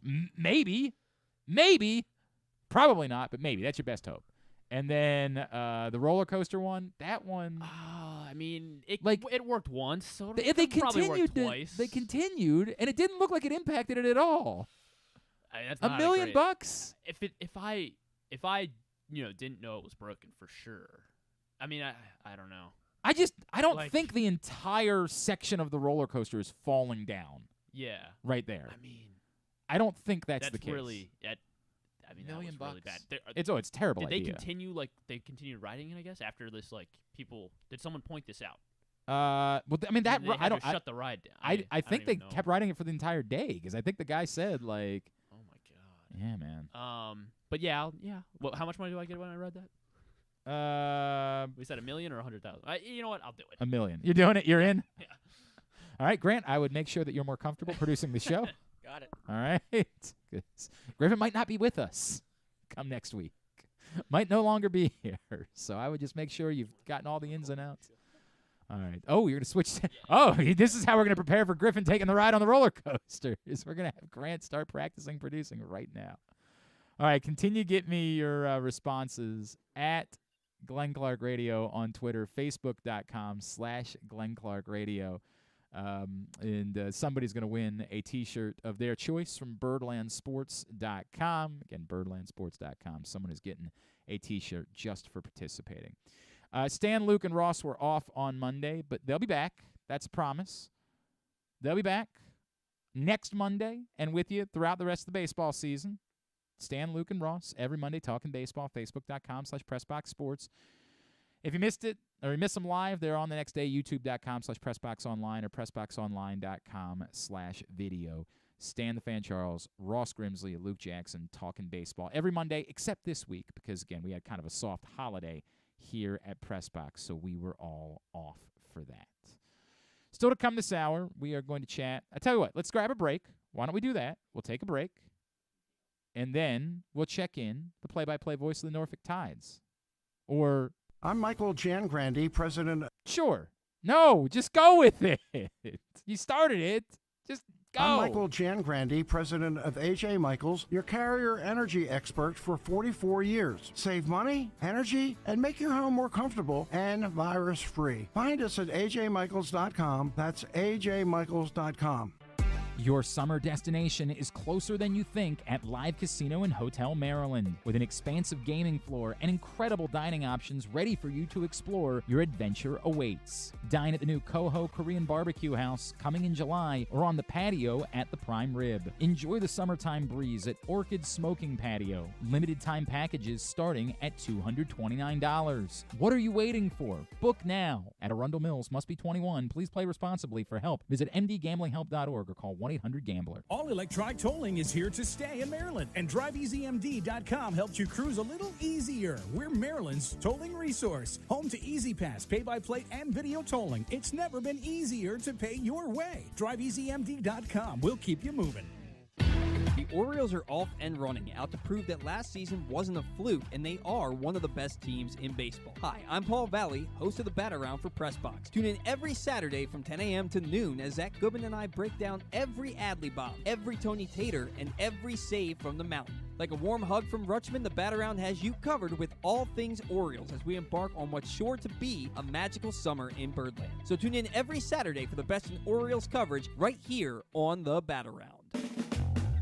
Another exciting weekend of affordable family fun at Prince George's Stadium with the Bowie Bay Sox. It starts on the 14th with our big hitter bobblehead, Connor Newcomb, for the first 750 fans. Saturday sees our special circus night with post-game fireworks. And Sunday features the Kobe Mayo Squish Pillow with special ticket package. Get your tickets now by calling 301-805-6000 or anytime online at baysox.com. The Bowie Bay Sox. Let us be your 9-inning vacation.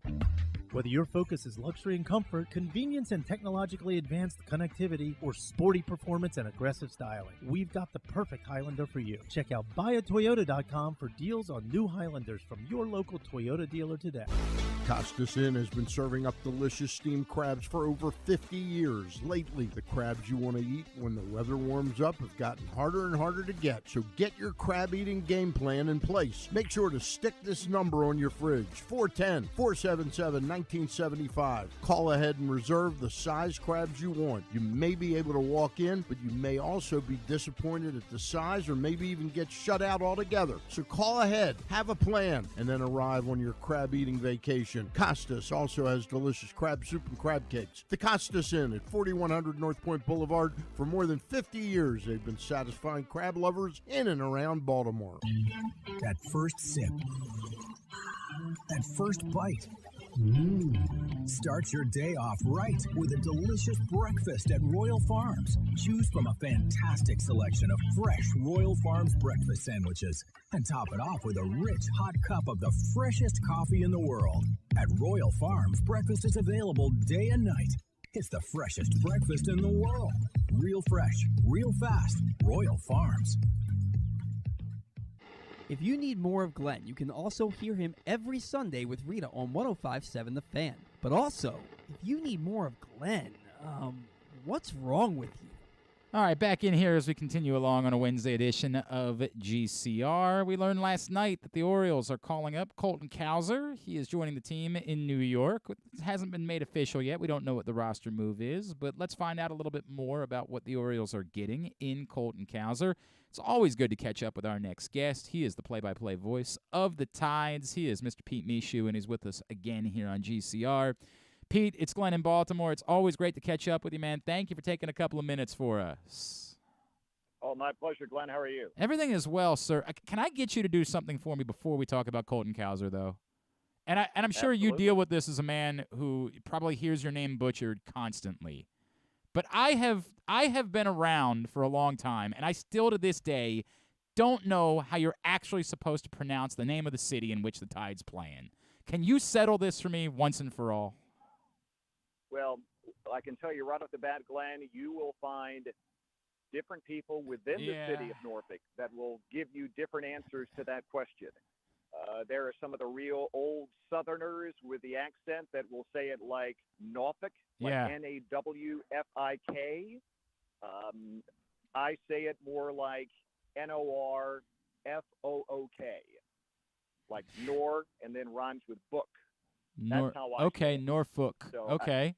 Yeah, I think that's more the standard way, but you will find many different variations of it, within the city itself. All right, I'm not going to feel bad about this then. I'm going to be all right. Like I've done this a lot in my career where like I've come around on it's not Louisville, it's Louisville, right? Like I understand. But what you're saying is there's not one determined actual definite answer other than it's not Norfolk. That's the only thing we know is it's not Norfolk. Right. Anybody who very distinctly says Norfolk, we know you're not from never here. Been to the city because nobody from Southeastern Virginia says it that way. Yeah, I get that. Yeah. All right, Pete. Let's start with Colton Cowser. He's coming up. We know the issue's been hitting against lefties. That's not been his thing. But presuming he's here and he's going to be in the lineup against righties, what would you expect that the Orioles are getting in Colton Cowser? Well, I think in Colton Cowser, the Orioles are getting a very well-rounded ball player. He's a guy who may not be exceptional in any one facet of the game, but he does everything well. Of course, at AAA, he's hit for average. He's in that 330-something range. He's in the top 10 in the league in batting, mostly because he has such a strong discipline at the plate. He knows what strikes are. He doesn't swing at a lot of bad pitches, so they're getting a very solid hitter. He has some power. He's not a slugger, but he'll hit the odd home run now and then. He's not a guy that's going to swipe 40 bases, but he's a good base runner. Covers the ground well in the outfield, has a solid arm. I wouldn't call it a cannon for an arm. It's not a Kyle Stowers arm, but it's a good solid arm. He can play all three outfield positions if you need him to. So, again, a guy who has no major flaws in his game, just a very well-rounded ball player. So I've seen some comparisons that have been made, and it's lofty, and I'm not trying to give him this career, but look, there was a reason why he was a top 5 pick. I've seen comparisons that people have made to Nick Markakis, and I know that Nick's time in the minors predates you, but the type of player, just the professional hitter, the guy that you could count on that was reliable, and to your point about Colton, maybe not exceptional necessarily in certain ways, like never had exceptional power, never was the greatest defensive outfielder, but was just reliable as hell. Is it a fair comparison that if Colton Cowser is the guy we think he is, he could be that type of player? I think that's a very fair comparison because Colton is a guy who, as I said a moment ago, just does everything pretty well. And you look at the fact that he is among the league leaders in walks here in the International League, and that has him number 1 in the league overall on base percentage. He's walking almost once per game, which especially in today's modern game, in which guys are looking to put up power numbers all the time, when you've got a guy who's walking almost every night, that tells you something about the discipline he has offensively, doesn't chase a whole lot of bad pitches. You referenced his hitting against left-handers a moment ago. You look at his numbers this year, and it's not that wide of a discrepancy. Obviously, he's better against righties, but it's not like he's terrible against left-handers. So again, he's a guy who's just a solid all-around guy, and I think that obviously Markakis had a wonderful career, and I'm not saying that Colton's going to be that, but I think the upside is there that he potentially could be. I'm glad you brought that up, Pete, because a year ago he hit 143 against lefties. Like a year ago, it was disastrous. This year, to your point, he's hit over 300 against lefties. Do you have a sense for what's changed? And we know it's a small sample size. It's 48 at bats that we're talking about. So, it's clearly not maybe fair to measure it for that, but has something changed, and is it possible that he is more of a complete hitter at the major league level? Well, it is definitely possible, and it goes back to the point, Glenn, that I made a moment ago, that I think his plate discipline has improved so much this year based on the fact that he draws so many walks. He's swinging at better pitches, which is obviously going to improve his batting average against lefties and righties alike. And I give a real tip of the cap to Brink Ambler, the pitching coach at Norfolk, and really all the instructors throughout the organization. And I know they make such an emphasis on swinging at strikes, and they use so much data, a lot of analytics. They're constantly, looking at charts and graphs and seeing at what pitches guys are swinging at and not swinging at. Even during batting practice, they do a drill that I see some teams do, but I don't see everybody do in this league, in which they basically put a bucket behind home plate and they take a big medicine ball and they put it on top of the bucket. And that basically emulates the strike zone. And if the batting practice pitcher isn't hitting that ball with the pitch he's throwing, don't swing at it. Yeah. We don't want to swing it at balls that are, up at your shoulders and down at your shins. And that is teaching guys. They're trying to bring about game situations as much as possible in practice. And that's something they do in BP. They even at home games will put up on the video board in the outfield the Hawkeye computerized data, which shows where every pitch is, even during batting practice. Interesting. And as the guy is taking BP, he can look up at that board and instantly know whether or not he swung at a strike or not. So this constant repetition that these guys are getting in learning the strike zone and learning to swing at good pitches, I think it pays off. And for a guy like Colton, I think it has paid off tremendously this year. He is Pete Michaud, play-by-play voice of the Tides. He is with us here on GCR, getting ready for Colton Cowser's Major League debut, which we are expecting tonight. Pete, there was a time where we talked about Colton Cowser as likely being the center fielder of the future for the Orioles. I think that given Cedric Mullins' extraordinary range, even the limitations he has with his arm, they're probably not going to be in a rush for him to not be their center fielder because the range is just bonkers. But what is Colton Cowser defensively? Like, where can he play? Where is he particularly at his best? What do you make of Colton Cowser in the outfield? Well, here with the Tides, he has primarily played center field, but for the reasons you just mentioned, Glenn, I don't think he's a big league center fielder today, at least, maybe somewhere down the line. He runs well, but he doesn't have blinding speed to cover a vast amount of ground in center field. He's got a solid arm, but I wouldn't call it a cannon arm. But he is a guy, again, because he's very well-rounded. You can put him out in left. You can put him in right. I don't really know if he has the arm to be a major league right fielder, but I think you could easily, put him out in left field. You could put him in center, certainly on days when you want to spell Mullins. So he's a guy who has experience, moving around. He just hasn't been an everyday center fielder here. So, I would certainly see him as a guy who could spell both, Mullins in center and Hayes or whoever else you have in left. Let's cover a couple of guys since we have you. Grayson Rodriguez looked pretty good last night, huh? Oh, wow, that's an understatement. I mean, he's looked pretty good since he has come down, but last night, in my opinion, and I'm no pitching expert, but absolutely the best I have seen him look.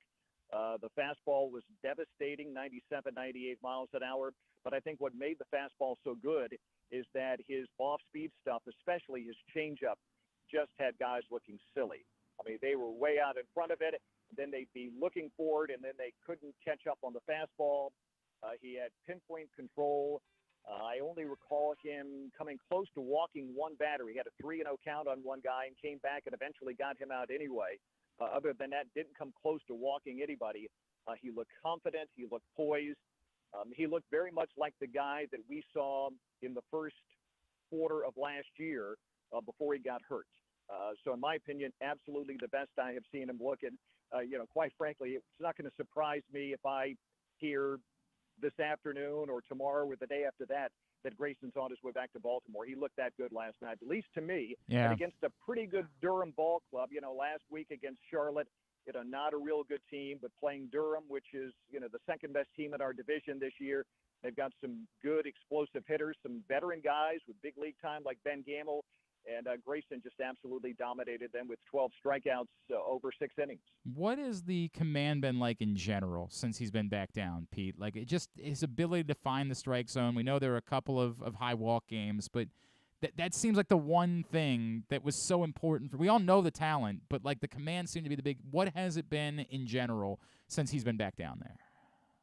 Yeah, like I said a moment ago, I think it has been good since he has come down, but – his first couple appearances after he came down for the O's, I don't think he looked, at least to me, as good as I saw him in the first part of last year before he got hurt. Okay.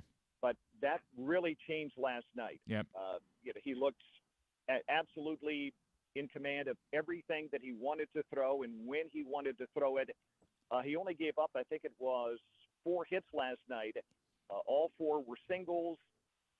3 of them were, just kind of routine ground ball base hits. So one was a little soft, dying quail line drive that wasn't hit well at all. So even the base hits off him were not hit very hard. Only needed really 1 or 2 nice defensive plays.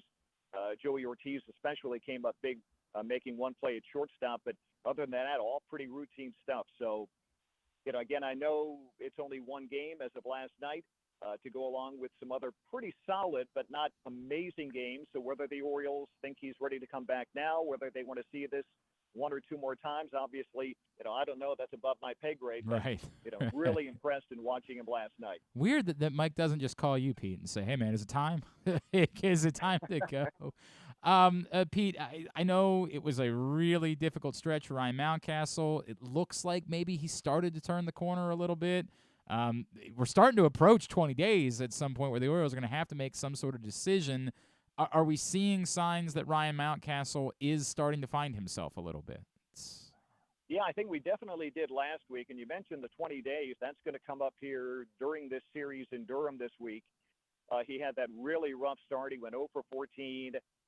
The prior week in Nashville just really appeared to be, late on fastballs and fooled by some off-speed stuff. But obviously for a guy who, hasn't been swinging in a while and, trying to get that batter's eye back after the vertigo, it's going to take some time. But then last week against Charlotte, he hit the ball really hard most of the week. Now, Charlotte doesn't have a very good pitching staff, so you can, take that for what it's worth.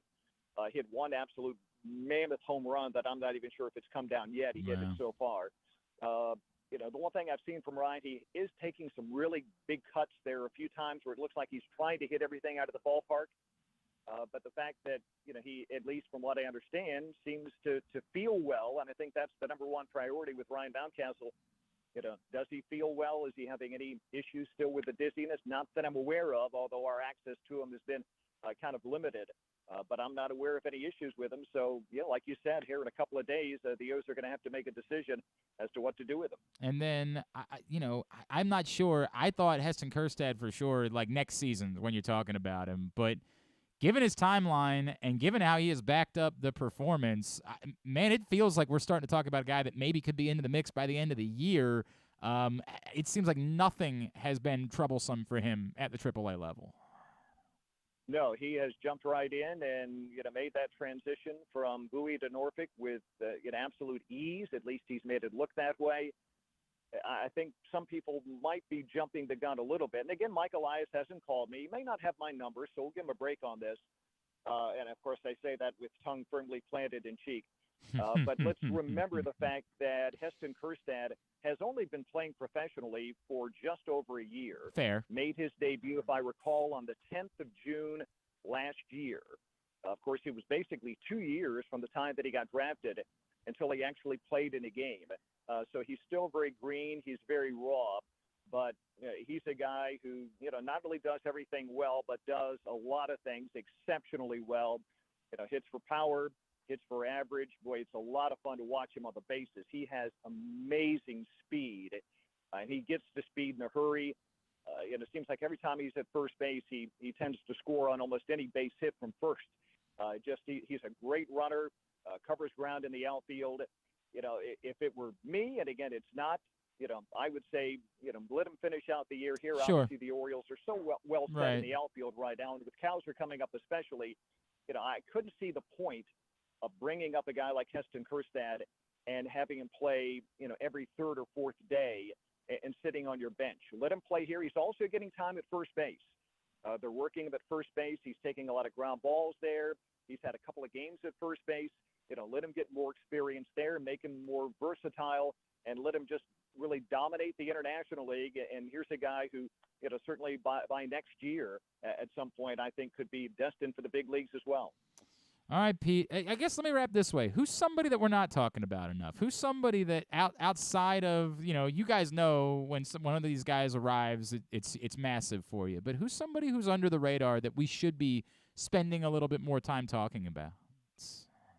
Wow, that's a great question because it seems like we've been talking about everybody. Right. Whether it's Cowser and Kjerstad, and obviously, Connor Norby has had a lot of attention, and he's had a really good, solid year here. Joey Ortiz, of course, has had a couple of big league call-ups. It's unbelievable. He's back dominating here, right. Hitting around 340. His defense has just been absolutely amazing. He made 2 major league caliber plays at shortstop last night, had people in the press box just looking at each other like, how in the world did he do that? Obviously, the question is, can Joey hit well enough at the big league level? And that's still to be determined. I'm just trying to think if there's anybody else, off the top of my head. I would have probably said, Nick Vespi a week or two ago, who I think had kind of fallen a little bit off the radar, but he was absolutely dominating after a little bit of a slow start. But now, of course, the folks in Baltimore have seen that, and he's been called back up, so I can't put Vespi in that category. So I'm not really sure if anybody else kind of jumps to mind for me right now, besides, the much ballyhooed prospects we've already discussed. Understood. Pete, I tell you what, I've enjoyed, there's been a couple days this year that you guys have been the free game on MLB TV, and I've greatly enjoyed sitting and watching the broadcast and hearing your voice. Of course, it's at Tides Radio Voice. On Twitter is how you follow him. Pete Michaud, always appreciate you taking the time for us, man. Thanks so much for hopping on with us this morning. Hope you had a great 4th, and we'll talk again real soon, all right? Always a pleasure, Glenn. Thank you. Pete Michaud, play-by-play voice, the Norfolk. He said Norfolk. My guy Kyle Andrews, who reminds me that he used to live there, chimed in earlier. He said Norfolk. I don't know that there is a correct answer. Is the reality of the circumstances. I think it's one of those that Pete is saying you can get away with a lot of things. Right, yeah. Like you could make it rhyme with the fire truck, right? Like isn't that one way that some people have said it? I think you want to try to avoid that one. I know, I think you want to try to avoid it, but maybe what we're saying is you can get away with. You don't do that. You can kind of get away with that. Don't know how I feel about it. Don't know how I feel about it. Norfolk. All right, so, yes, we had a rough day coming into today, but I'm sure you have the sound ready for Grant's segment. I'm sure you've been working on that. I do not. We're doing This Week in Baseball? The rest of baseball. Okay. Yes, this week in the rest of baseball. Got it. I could have it ready next week for sure. Well, what'd you say last week? I don't remember exactly. I probably said it'll be ready soon.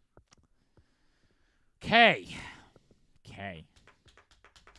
Got some work to do. I got some work to do in that department. Well, now it's time for This Week in the Rest of Baseball with Grant, who doesn't have a nickname. Why'd you guys switch? I don't understand what's going on here. He could just sit in that chair and do it. Well, I figured he had it on his laptop, and he wanted. Oh, is that what's going on here? Can people see him? Or yeah. Okay, all right. You can see us both all show. Fair enough. Very weird bit. Things are going well here. Now, I get it. Holidays are tough. Always tough coming out of a holiday. Yeah. Everybody kind of forgets that they have work to do, and everybody likes to drink and all those things. But got to lock it up. Got to lock it up. Is Grant trying to encourage you? Hey, Grant, Grant's trying to encourage you. He's good. He's taught me a lot in the last couple of weeks. That might be true, but that doesn't make it okay. All right. We know that there are things. Obviously, we've been talking a lot of Orioles, but that's not the only thing that's going on in the world of baseball. Plenty of other topics. Now, we gave Grant some advice after his initial attempt at this segment. We will see if I try to think of what I would have included if I was doing this. All right. I'm going to write down a couple of things. We'll do like a kind of. Yeah, hang on a second. Write down. Yeah, wait. No, I'm just. And this is just all off the top of my head. I did no research, and I wanted Grant to be doing some serious research. I want him to get in the bottom of what's going on. Look at. Well, that might be too much. If you're going to try to squeeze all that in, it's probably not going to work. Probably not the case. All right. I've got one that I think is important, but let's see where you start. Go right ahead. What's up first? Well, I feel like the Angels have been heating up lately, kind of getting their name back in the wild card race, but they've had 3 kind of key injuries this week. Significant injuries. Back-to-back days, and 3 decently big names. Mike Trout's gone with a fractured hammer bone till August. Ohtani's got a blister. Rendon has a shin what was contusion. the deal between Ohtani and Juan Soto? Like, what was that? What happened? I wrote that down, too. All right, yeah. Yeah, I think Soto. What did Soto say? I got it written down. He's impressive, but he's going to have trouble to face this lineup tomorrow, as in yesterday. I'm coming here to play baseball. We all know Ohtani, is an impressive player, but whatever he steps to the mound, I won't be scared to shuffle his ass. So he basically said, come at me, Ohtani. I'm coming to get you. And then proceeds to go 0 for 3 with 2 Ks against him. Struck out on the buckling. Padres did get to Ohtani. Beautiful curveball. I don't even know what happened in the game. All I know he is let up like 5 runs. I mean, he did have a blister, so maybe who knows. So here's my issue with this. Nothing that he said bothers me. No, it shouldn't. And this is weird. I don't know when this happened. And it's terrible for us because, honest to God, it's the reason why guys stop wanting to do interviews. I talk about this with football players all the time. Like, I used to have football players call in, like, at all times of the day. This is when Drew and I were doing mornings together. I could say to Ray Rice in the locker room the day before, "Hey, bro, you want to call in at 6:30 tomorrow morning when you're on your way in?" Like, hell yeah, man, absolutely. I could do that with anybody on the team. And then at some point, anything anyone said, someone would try to change into being some hellacious clickbait tweet. And because of that, guys stopped wanting to come on. It's a straight shoot. Like I don't know if I could tell you the exact year, but it was somewhere around. A wave of reactions. Yeah. Like, because all they heard was whatever I say, it could be innocuous. Everybody's gonna try to make a big deal like out the of Nick it. Boyle tweet from earlier this year. Well, I don't even remember what the tweet was. We were talking about Lamar, I think. And what did he say? And he was like, "Oh yeah, I mean he's a great player, and I think it'd be great if he comes back." And is that all it was? I'm pretty sure that's all it was. Jesus Christ. I mean, it's just maybe with the downfall of Twitter, we might be able to get back to those days. Maybe, right? Although I did sign up for what is it? Blue Sky, Bluegrass, Blue. What the hell is it? Bluegrass I think Social. Blue Sky, I think I'm on Bluegrass. True Social. Yeah, I have to get on that one. But now everybody's getting on whatever Spill. There's another one. We're gonna screw ourselves in this process. We're all realizing that we need to. It has to be a collective decision made by everyone. Where are we going? Pick one. That's the one. What happens when we have 80 different social medias is none of them are worth anything. Nope. That's why we have been reluctant to leave Twitter, despite what an abomination this guy is. Like, we have been desperate to leave, but we can't just pick, hey, let's all go to Bluegrass, and we'll just hang out there and listen to some banjos and let a guy play the washboard, and we'll drink our beer out of mason jars. Like, I'm down. If what we're doing is Bluegrass Social, I'm all in. We all move to Kentucky. We all hang out. We all date our cousins. It's a whole thing. Well, I'm married, so I don't have to worry about it. But you're going to have to pick which one of your cousins is the hottest. It's just the way that it goes. I'm sorry. You know who you think it is. No, I don't have one. Well, that's not what I heard you talking about earlier. Fine, it's Nick, my cousin Nick. He's hot. You know what? You're right about that. He's hot. It's 100% accurate. The moral of it is we got to pick one and go there. But let me get back to the point. The point is nothing that Juan Soto said is problematic. There's not remotely an issue with what he said. Dude, we're a baseball team. It's like when everybody got so worked up about Joe Flacco telling me he thought he was the best quarterback in football. What the F was he supposed to say? It's why he made fun of me afterwards. He was like, dude, it's kind of a dumb question. What am I supposed to say? And that's what I was getting at. What the hell is he supposed to say? I don't know, guys. I don't know if I'm all that good. Like, of course he's going to say. That's why we, as people with brains, should be able to react and say, this is nothing. This isn't a thing. This is just a guy saying, I'm going to go try. And the point that Juan Soto made is, dude, we're not going to just roll over. We're not just going to go let this guy kick our ass. Like, we got on lineup. We're going to come in and face him. And that was his point. I have no issue. What beef would you have with that? How could you possibly? But all I saw last night on Twitter was everybody trying to dunk on Juan Soto and with him striking out. And the Padres won, what an idiot! So. Why would he run his mouth? What's that? And the Padres won. So I mean, sure, he struck out twice. Shohei Ohtani's good. If he had said, for what it's worth, if he had said, I think that guy stinks. I'm hitting a home run off. Yeah. Well, I mean, even that, it's not going to be. That's just hubris. I don't have a problem with hubris. If you're taking shots at someone, if you're saying, I think that guy's garbage, and we're going to embarrass him, that's different. That's a completely different conversation. He didn't say that. He's still paid his dues. Said, yeah, he's a great pitcher, but we're coming in ready to go. We got to win. We're not going to be afraid games. of him. Yeah. That's my God. If they were facing Pedro Martinez in the height of his career, they would have to say that. What is somebody? Oh God, we're just not going to be able. We're facing Ohtani. We might as well not even show up. We can't beat that guy. I mean, why are we so worked up about this? We are idiots, all of us. We're so stupid trying to make this a thing. I have no problem. And who cares that Juan Soto struck out twice? It's baseball. That happens. They won. Good for them. I don't care. But yes, Ohtani. What is there an update on Ohtani or? It's just a blister. But I did hear he's not going to pitch in the All-Star game. Whether his hitting is impacted that's a bummer. Yeah, it is. He's not going to pitch in the All-Star game, which would have been excited to see him. There's no way around it. That's a bummer. How is he going to do hitting wise? He said they're going to see if he can still hit. It just sounds like his appearance in the All-Star game is in just complete jeopardy at this point with the blister. That stinks. That stinks. He's the biggest star in baseball. Yeah, 303, 31 homers. His OPS is ridiculous, 1.054. And that's the name you want to see at the All-Star game, the face of it all, and he may not even get to participate. So. What about the Trout thing? What's the? That's a hamate bone. He's out until at least August. Okay. And that's even for that. It could be worse, right? Is that? Yeah, well, it could be longer. And it reminds me of when Markakis broke his. Was it 11 years ago? He took a foul ball and broke it. Was gone for at least a month and a half before they brought him back and was hitting leadoff. So it's probably gonna. And from what I could do based off that, that's probably the same thing with Trout. They're out with him until at least August. They did say that on the reports. Okay. August is his deadline. When in August, I don't know. Just the 1 year, it looked like the Angels were finally going to come together. And that's what I was going to say. By mid-June, they're pulling away a little bit here. 41-34. They're 5 games back. I mean, they've tailed off a little bit. I mean, losing what? Man. That is they're like 45 and 43 6 out of 7. Their last 6 out of 7. That is. So the Orioles, yeah. And then of course they're not with Rendon. Not like he's making a huge impact. 240, 842 OPS isn't bad, but they don't know what's up with him. It's a shin contusion, but he said it's not looking good. So they're gonna have to make a decision here soon. IL, and then you already got on the IL for them. Zach Neto, Logan O'Hoppe is done for the year. Ben Joyce, Brandon Drury, and this. You add those 3. Just the list goes. Well, I don't know about Ohtani, but just the list goes on. Well, look, if you want to see Ohtani dealt at the deadline, like that's not gonna help his case. Well, no, the blister. No. It's the flip side. Their free fall absolutely would help the chances of Ohtani being dealt at the deadline. Fair. Yeah.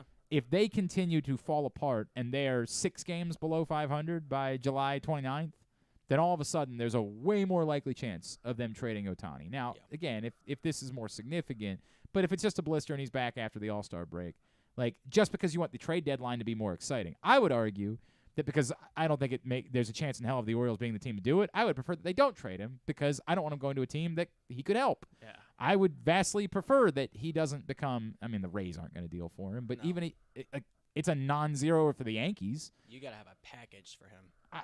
Who does? Yes, unless he said to the Angels, I'm not coming back here next year anyway, in which case they say – sort of, and not – look, that really was pennies on the dollar. Yeah.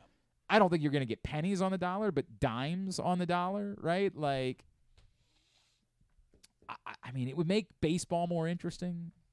I know everybody thinks he's going to be a Met next year anyway, so it's fascinating. Like, is there another National League team? Are the Mets stupid enough to trade for him anyway, despite the fact that they stink? I don't think so. Is there another? The problem is probably the Dodgers, right? Like that would be the team. I don't know why, but I feel like I kind of just hate the Dodgers. It makes no sense, but I feel like it's just a baseball thing where they have great play. Like it's Mookie Betts is so easy to root for. No, he's not. He was a Red Sox. I take that back. Freddie Freeman's very Clayton Kershaw. But like my issue is they're just the Yankees West. That's all they are. They're the Yankees West, so I have to hate them. Like, what is the point of baseball if you don't hate the team that spends all of the money? So and that's the Dodgers.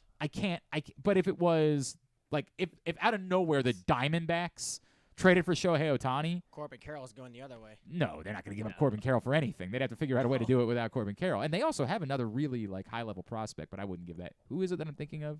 They have somebody else that it's not there yet. It's not Dominic Smith. Oh no. It's Lawler. They've got Lawler. Yeah, Lawler. Right. Like, but I don't think they would trade Lawler for Ohtani either. I don't think there's a chance in hell. But just that would be exciting for baseball. It would be exciting for baseball if Shohei Ohtani was dealt to a team that you did not expect, that just said, the hell with it, let's do it. Drew Jones, too, in Arizona. I forgot about Drew Jones. He hasn't done much so far. Kind of been. He hasn't been Jackson Holiday, that's for sure. No, certainly. Batting 173 in 14 games. I mean, maybe that's a trade that would make some. Like, maybe the Angels would say, "Hey, if we're not going to win anyway," and he's already told us he's going to the Mets. Former number one, like Mickey Moniak. Yeah, like maybe we take a shot at it. Maybe we think that Drew Jones, we can make it work. God, that is really sad, man. Yeah. That is really sad. We were all in love with Drew Jones for a minute. We were all very enamored with the idea of. He's only 19. He's only 14. No, I'm not trying to pretend. Yeah, but it's it's only 14. He's been hurt. He's been hurt. Oh, so okay. Well, then that's kind of nothing then. Let's not. But it's surprisingly slow. All right, I'm making the movement though. I want Ohtani the Diamondbacks. I think that would be exciting for baseball. Yeah, or the Orioles. If not the Orioles. Yeah. No, I can't do that. I'm not giving up anything. I'm not doing that. If it's a Manny trade, like if we're giving. We literally give Dean Kramer. No, it'd have to be something they would, because Diaz was thought of. Yeah. So you'd have to give up at least. What was Diaz at the time? Norby or Ortiz, and I just think you can do better. I understand the excitement factor. We did this for Would You Rather Wednesday already. Yeah. I get it. Beavers I just have to go the other way probably. But I can live with that. I can live with Beavers. That's what I'm saying. But like, I can't live with it being Norby and Beavers and Fabian and like I can't live with it being and Ortiz like for a rental Ohtani. I can't do that. So that's why I want him in a place where it's non-threatening. Arizona would be the perfect.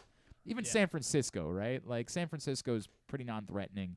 It can't be the Rangers. Like they're just anywhere in the National. The Rangers are approaching that. I know they've dipped a little bit recently, but they're approaching the like Yankees, Dodgers of Texas. Just the way that they've been spending money, so it can't be them. All right, what else is on the list? Alek Manoah is back for the Blue Jays, but what kind of an impact does that make on them when their other starters have been performing really well, and he's, we know his story. I have no idea. Like, so we all laughed about the first start, but what has Manoah done since then? He had one other start at AA New Hampshire. 5 innings, 1 run, 3 hits, 10 strikeouts, and he walked. That's certainly a lot better than in the other league. The Florida League. But just his role coming back, does he go back to the rotation? I think they announced that he was going to start, didn't they? Didn't they already? Didn't we already find that out? I thought, or maybe they didn't announce it, and it was just an assumption that was being made. I thought that was what was going around, was that he was going to go into the rotation. Yeah. I'm reading that it doesn't say anything about a rotation spot. Yeah.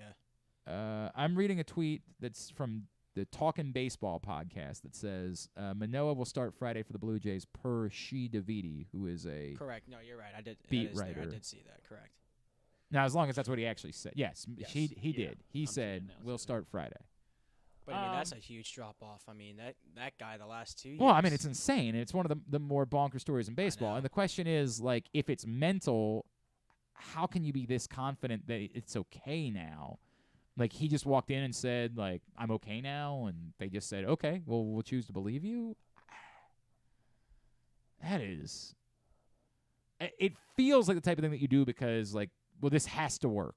This has to work, so we have to get him back here. I said that a couple times with Grayson, that, like, I didn't need last night's start for me to have said he should have been back by now. Right. What I needed was, I know the top end of these other guys. It's not good enough. I can't have Grayson Rodriguez throwing more pitches in the minor leagues. If there's any chance of this working for the Orioles, it's got to involve Grayson Rodriguez being here and contributing in whatever capacity that is. And I said a few times, if that means he's out of the bullpen, bring him out of the bullpen. Right, I was thinking that too. You earlier don't on, yeah. have enough innings here. You can't be giving more innings to Sir Valiant or whatever the F this guy's name is that came up, and maybe he's going to be proved to be the greatest pitcher of all time. What's his Lord already back down. Lord Voldemort or whatever. He's already back down to AAA. What the hell is this It's guy? Valamont. Yeah. Valamont, sure. He's already back in Norfolk. Did he do a scoreless? Voldemort. That's what I was trying to come up with. I He's didn't. like I didn't two-thirds watch. of a I'm scoreless sorry. inning, yeah. I did not watch Harry Potter. It did nothing for me. Neither did I. None of those big fantasy series, right? The Harry Potter, Lord of the Fantastic Rings, Beasts. Fantastic Beasts, the Bible. None of them. None of them interested me. They just. That was a good one. I'm gonna get a lot of crap about that. From That's actually a John Proctor joke that I stole, and I shouldn't be proud of that. I shouldn't be proud of stealing a bit from John Proctor. Yeah, Lord Voldemort. Call that guy up. It'll fix everything. Well, it's too late because he's already optioned and Zimmerman's back, but Sure, he's there. But that's just another. That's the same guy. It's just with a different name. Like you're pretending like there's a difference in those guys. They're the same. No, they're there all isn't. the same guy. One They just third show right, up one wearing a third's different left. jersey number, Right. right? And they might throw with a different arm. Yeah. So I would like my point about Grayson Rodriguez is I didn't need him to be perfect To prove that he's ready to come back. he's better than the other options. Maybe he wasn't ready to start. And I know that Stan talks all the time about, like, well, no, development is more important. I hear you, but it's hard to measure that when you're trying to win. I don't know what the Blue Jays are doing. I don't know if they can actually have any reason to think that Alek Manoah is truly ready to return or not, versus just sort of saying, if we're going to have a prayer, it has to involve Alek Manoah succeeding at the major league level, so he just has to be here. It's one of the things we talk about all the time. There are times in a game, in a football game, where it might not make sense. Like you're faced with 4th and 16 with 8 minutes left in the fourth quarter, and you're down by 3 scores. You're not likely to convert 4th and 16, but you kind of have to go for it anyway. It's 4th and 16 from your own 24-yard line. It's like, well, you see coaches all the time. They're going to punt. You're like, okay, dude, if you're just saying, hey, we're not going to win, like, it's what it is. We're going to lose anyway, so let's just give up. But the reality is, if you don't convert, you're going to lose. So people can make fun of you and say, what are you doing going for it 4th and 16 from your only 24-yard line? Well, what you're really saying is either this works or the game is over.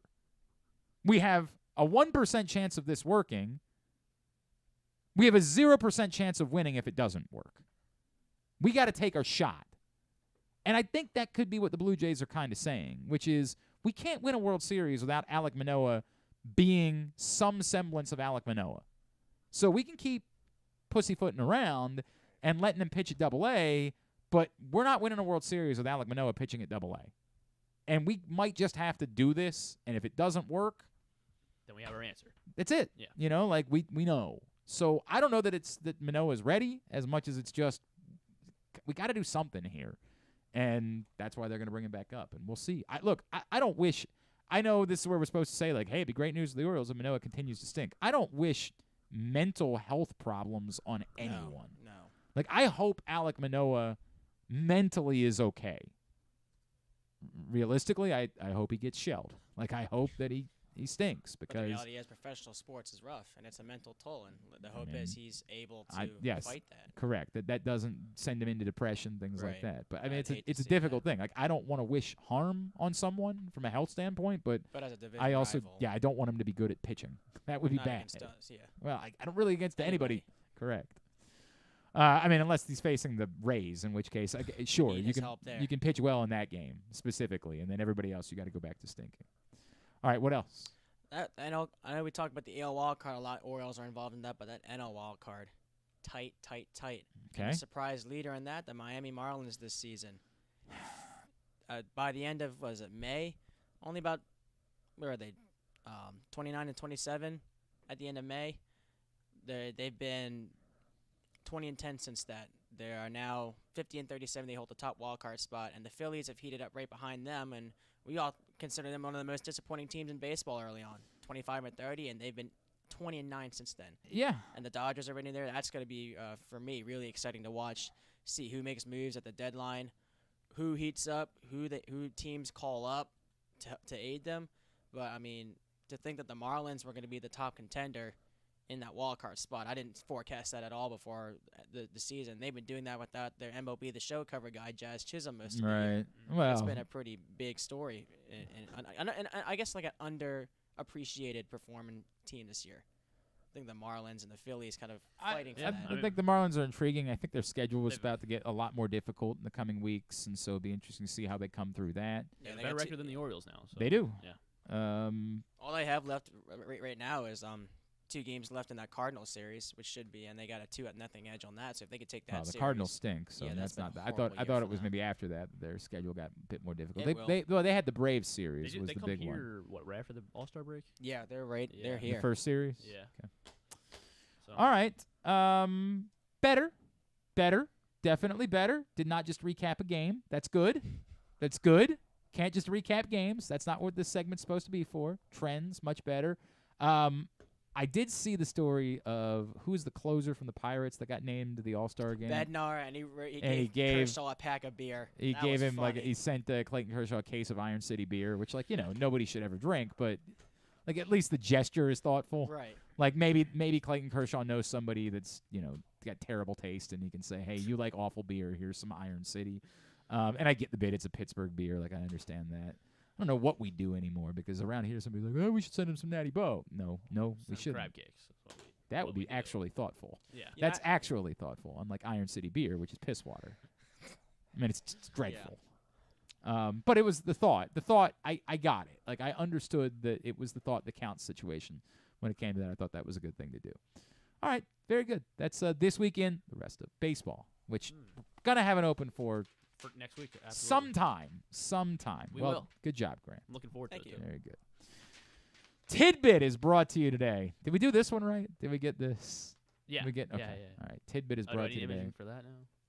I mean, that's how real shows operate, Griffin. Okay. But there's nothing more. Griffin gets very frustrated by the idea of having to do a job. Hey, what are we supposed to do it well? Yes. Jesus. All right. Tidbit is brought to you by your local Toyota dealer. BuyAToyota.com. The Toyota Tacoma comes in a range of models and trim lines, so you can choose the perfect Tacoma to reflect your unique personality and driving habits. Check out BuyAToyota.com for deals on new Tacomas from your local Toyota dealer today. Harrison Bader with his go-ahead home run on, Monday night. He became the first Yankee since Melky Cabrera to have consecutive home games with a go-ahead hit in the 8th inning or later. Harrison Bader joining Melky Cabrera. Name that is. Yeah. Melky Cabrera was a very good player. Was it for a very long time.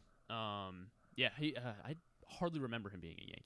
I don't really. I mean, I take that back. I do remember him being a Yankee, but only in the way of everybody was a Yankee. He got a ring with them in 2009, but that was when he did it, 2009. Not one of the stand-up names on that roster, but Ronald Acuna now has 21 home runs, 40 stolen bases in 84 games this season. It is the fewest games played in Major League Baseball history. This is difficult. This is a difficult thing because it's starting to flirt with there have been people that have made the argument of this is why Acuna should be the MVP, and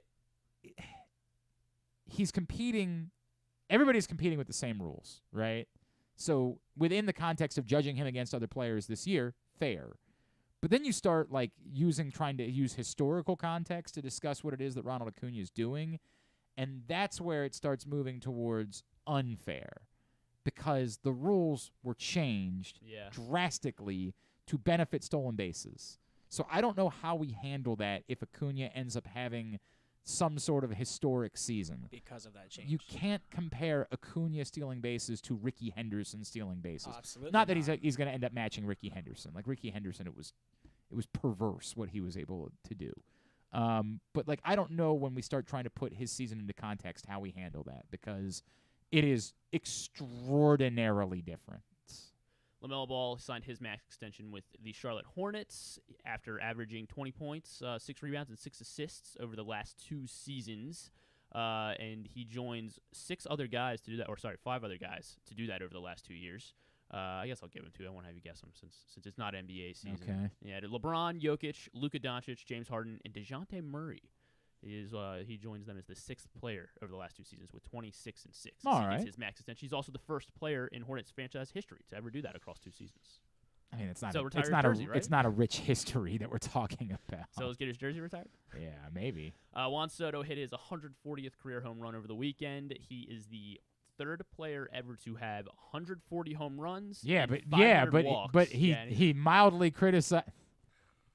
In his first 700 career games, he is the third player with 140 home runs, 500 walks. Can you name the other two in their first 700 games with 500 walks, 140 home runs? In their first 700 games? Mm-hmm. Mike Trout.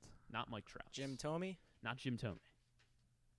Problem is Barry Bonds wasn't getting walked like that at the beginning of his career. It is not Barry Bonds. He's a different type of player at the beginning of his career. Manny Machado. Not Manny Machado. Bryce Harper. Not Bryce Harper. Not active.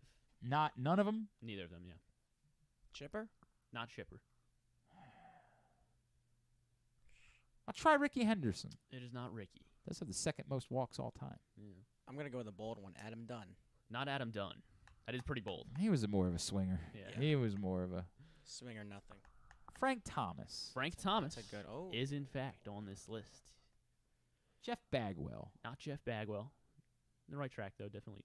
These are great contact average hitters. The other one is. So is that what the other one is? Not Ichiro. Yeah, the other one's Tony Gwynn. not Tony Gwynn. Carl Yastrzemski. Not Carl Yastrzemski. Still older. Ted Williams. Ted Williams. In fact, he joined Frank Thomas and Ted Williams. Pretty good company. Yeah, for Juan Soto. Pretty good company. And I also did look it up as we were talking about Jorge Mateo. So since May 1st, he is not one of the worst batters in all of baseball. Yeah, he is the definitive worst. He is the worst. 376 OPS No since May way. 1st. Did you look up ticket prices for Maryland Villanova? They are not available yet. The ticket prices are not available. Villanova's website, Ticketmaster, nowhere has them ready yet. We'll talk about that another time. All right. All right, very good. Tubular. Tubular is brought to you by PressBoxOnline.com/offers. PressBox is offering new sports bettors the best sign-up bonuses and promos from the 7 legal online sports books. Go to PressBoxOnline.com/offers now and get offers like $150 in bonus bets from DraftKings after you place your first $10 bet, or up to $1,250 in bonus bets from Caesars. Time is limited to get the best offers and from all of the sports books. Go to PressBoxOnline.com/offers and sign up today. Here's what's coming up totally tubular-wise this evening. Orioles try desperately to reverse their fortunes of late. Game 3 against the Yankees. Dean Kramer gets the start against Randy Vasquez, whatever. Randy Vasquez? I don't know what that is. Never heard of it. Never heard of Randy Vasquez. So I was really afraid that I was going to say that name and you're all going to be like, oh, man, he is the hot shot. Yeah. I'm like, I've never heard of the guy. But that's who's starting for New York tonight. 1-1 with a 1.74 ERA. Okay. Only 9 strikeouts, so it seems like he hasn't pitched much. Went 5 2/3 scoreless against the White Sox. Uh-oh. That was June 8th, though. Oh. So he just got called up Know yesterday. what the story is there, but that's who's pitching. In Wimbledon right now on ESPN, Francis Tiafoe was indeed victorious in his first round. I mean, it was the first round. Sophia Kenin. Yeah, that happened a couple of days ago. Yeah, I know, but I was excited about that. Okay, She there beat you go. Coco, which was a little disappointing. Yeah, I was going to say, it's not really an easy one to feel anything about. All the rest of the baseball, find at Glenn Clark Radio. Look, everything else. Summer League baseball, who cares? Go to glennclarkradio.com. It's on there. Now, if you're watching Brandon Summer Miller. League, you have a problem. Perry Miller had 7,006 turnovers in his Summer League debut. I didn't even know you could go up What to did you say? 7 fouls. Jesus Christ. I didn't even know you could go up I that didn't high. know that I either. guess because of Summer League. I have other rules. I don't know what the rules are. TBS tonight for AEW Dynamite at 8. Is there any soccer? No soccer tonight because they did the other Gold Cup round was yesterday. So that's a US weird bit. advancing. It's a weird bit from the Gold Cup, though, that they do the semifinals and final on back-to-back days. I had forgotten Are they about really? that. That is really grotesque. Yeah, Saturday and Sunday for the knockout round of the Gold Cup. Back-to-back days. Really That's odd. weird bit, man. Really weird. Anything non-sports-wise? So on CBS, the Mission Impossible Behind the Scenes special will be at 9:30 Sure. primetime. Does that come out 9:30 this week? I believe it does. Okay. Yes. So maybe we'll see. Maybe this will be the clip of I guess Tom Yeah, Cruise him yelling at the jumping- crew. Oh, that thing? Yeah, right. We're trying to save Hollywood. Yeah. Right. People are losing Yeah, jobs. correct. Always Sunny new episode on FXX and Hulu or on Hulu tomorrow.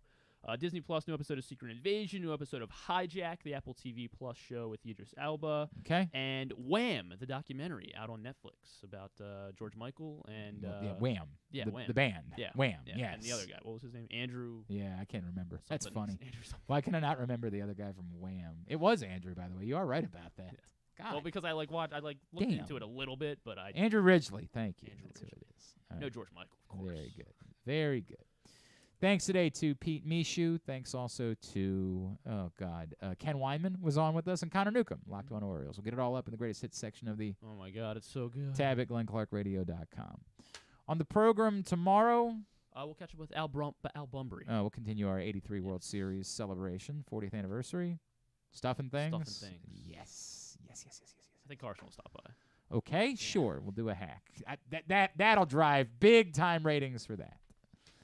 Thanks, everybody at PressBox, all of our great sponsors and partners, including Live Casino and Hotel Maryland, Glory Days Grill, Dorchester County, the Bowie Bay Sox, Royal Farms, the Costas Inn, All-American Lacrosse, the Baltimore Orioles, Birdland Sports, Easy Pass MD, your local Toyota dealer, buyatoyota.com. Grant, you are on social at 20 G DeVivo on Instagram. Very good job today. Thank you. Thank Thanks you. to Griffin at Griffin_Bass. Follow us, Twitter, Instagram, and TikTok. Do I get a good job? Or? Follow us on Twitter, Instagram, and TikTok at Glenn Clark Radio. Have a great Wednesday night. Go Birds. Duke sucks.